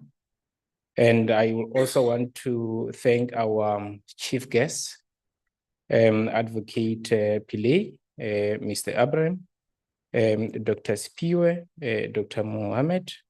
They've really taken us through their experiences in ADR. They've shared a lot, and we really appreciate the time that they've made to really share what they shared with us. I would also want to appreciate and thank all those who have been attending this session online since we began in the morning up until now. The students who are here, everyone who's here, who has been with us, we thank you so much on behalf of the company's tribunal for giving us your time. Also, a round of applause for our two program directors.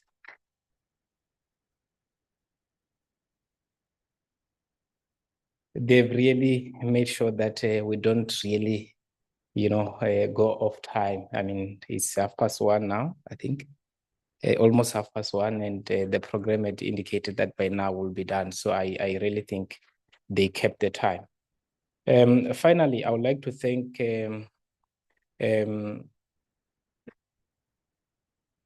everyone once again who has been here. And then that will be the end of this program. I have not been given any information regarding as to where are we going to have lunch and so forth, but I'm quite sure lunch has been prepared, and perhaps we'll meet there, greet each other, get to know each other, exchange contacts and so forth. Thank you so much.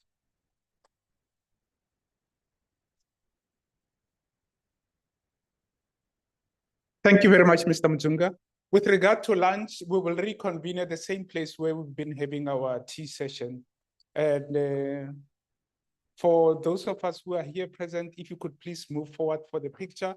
And to our online participants, once again, thank you very much. We truly appreciate you.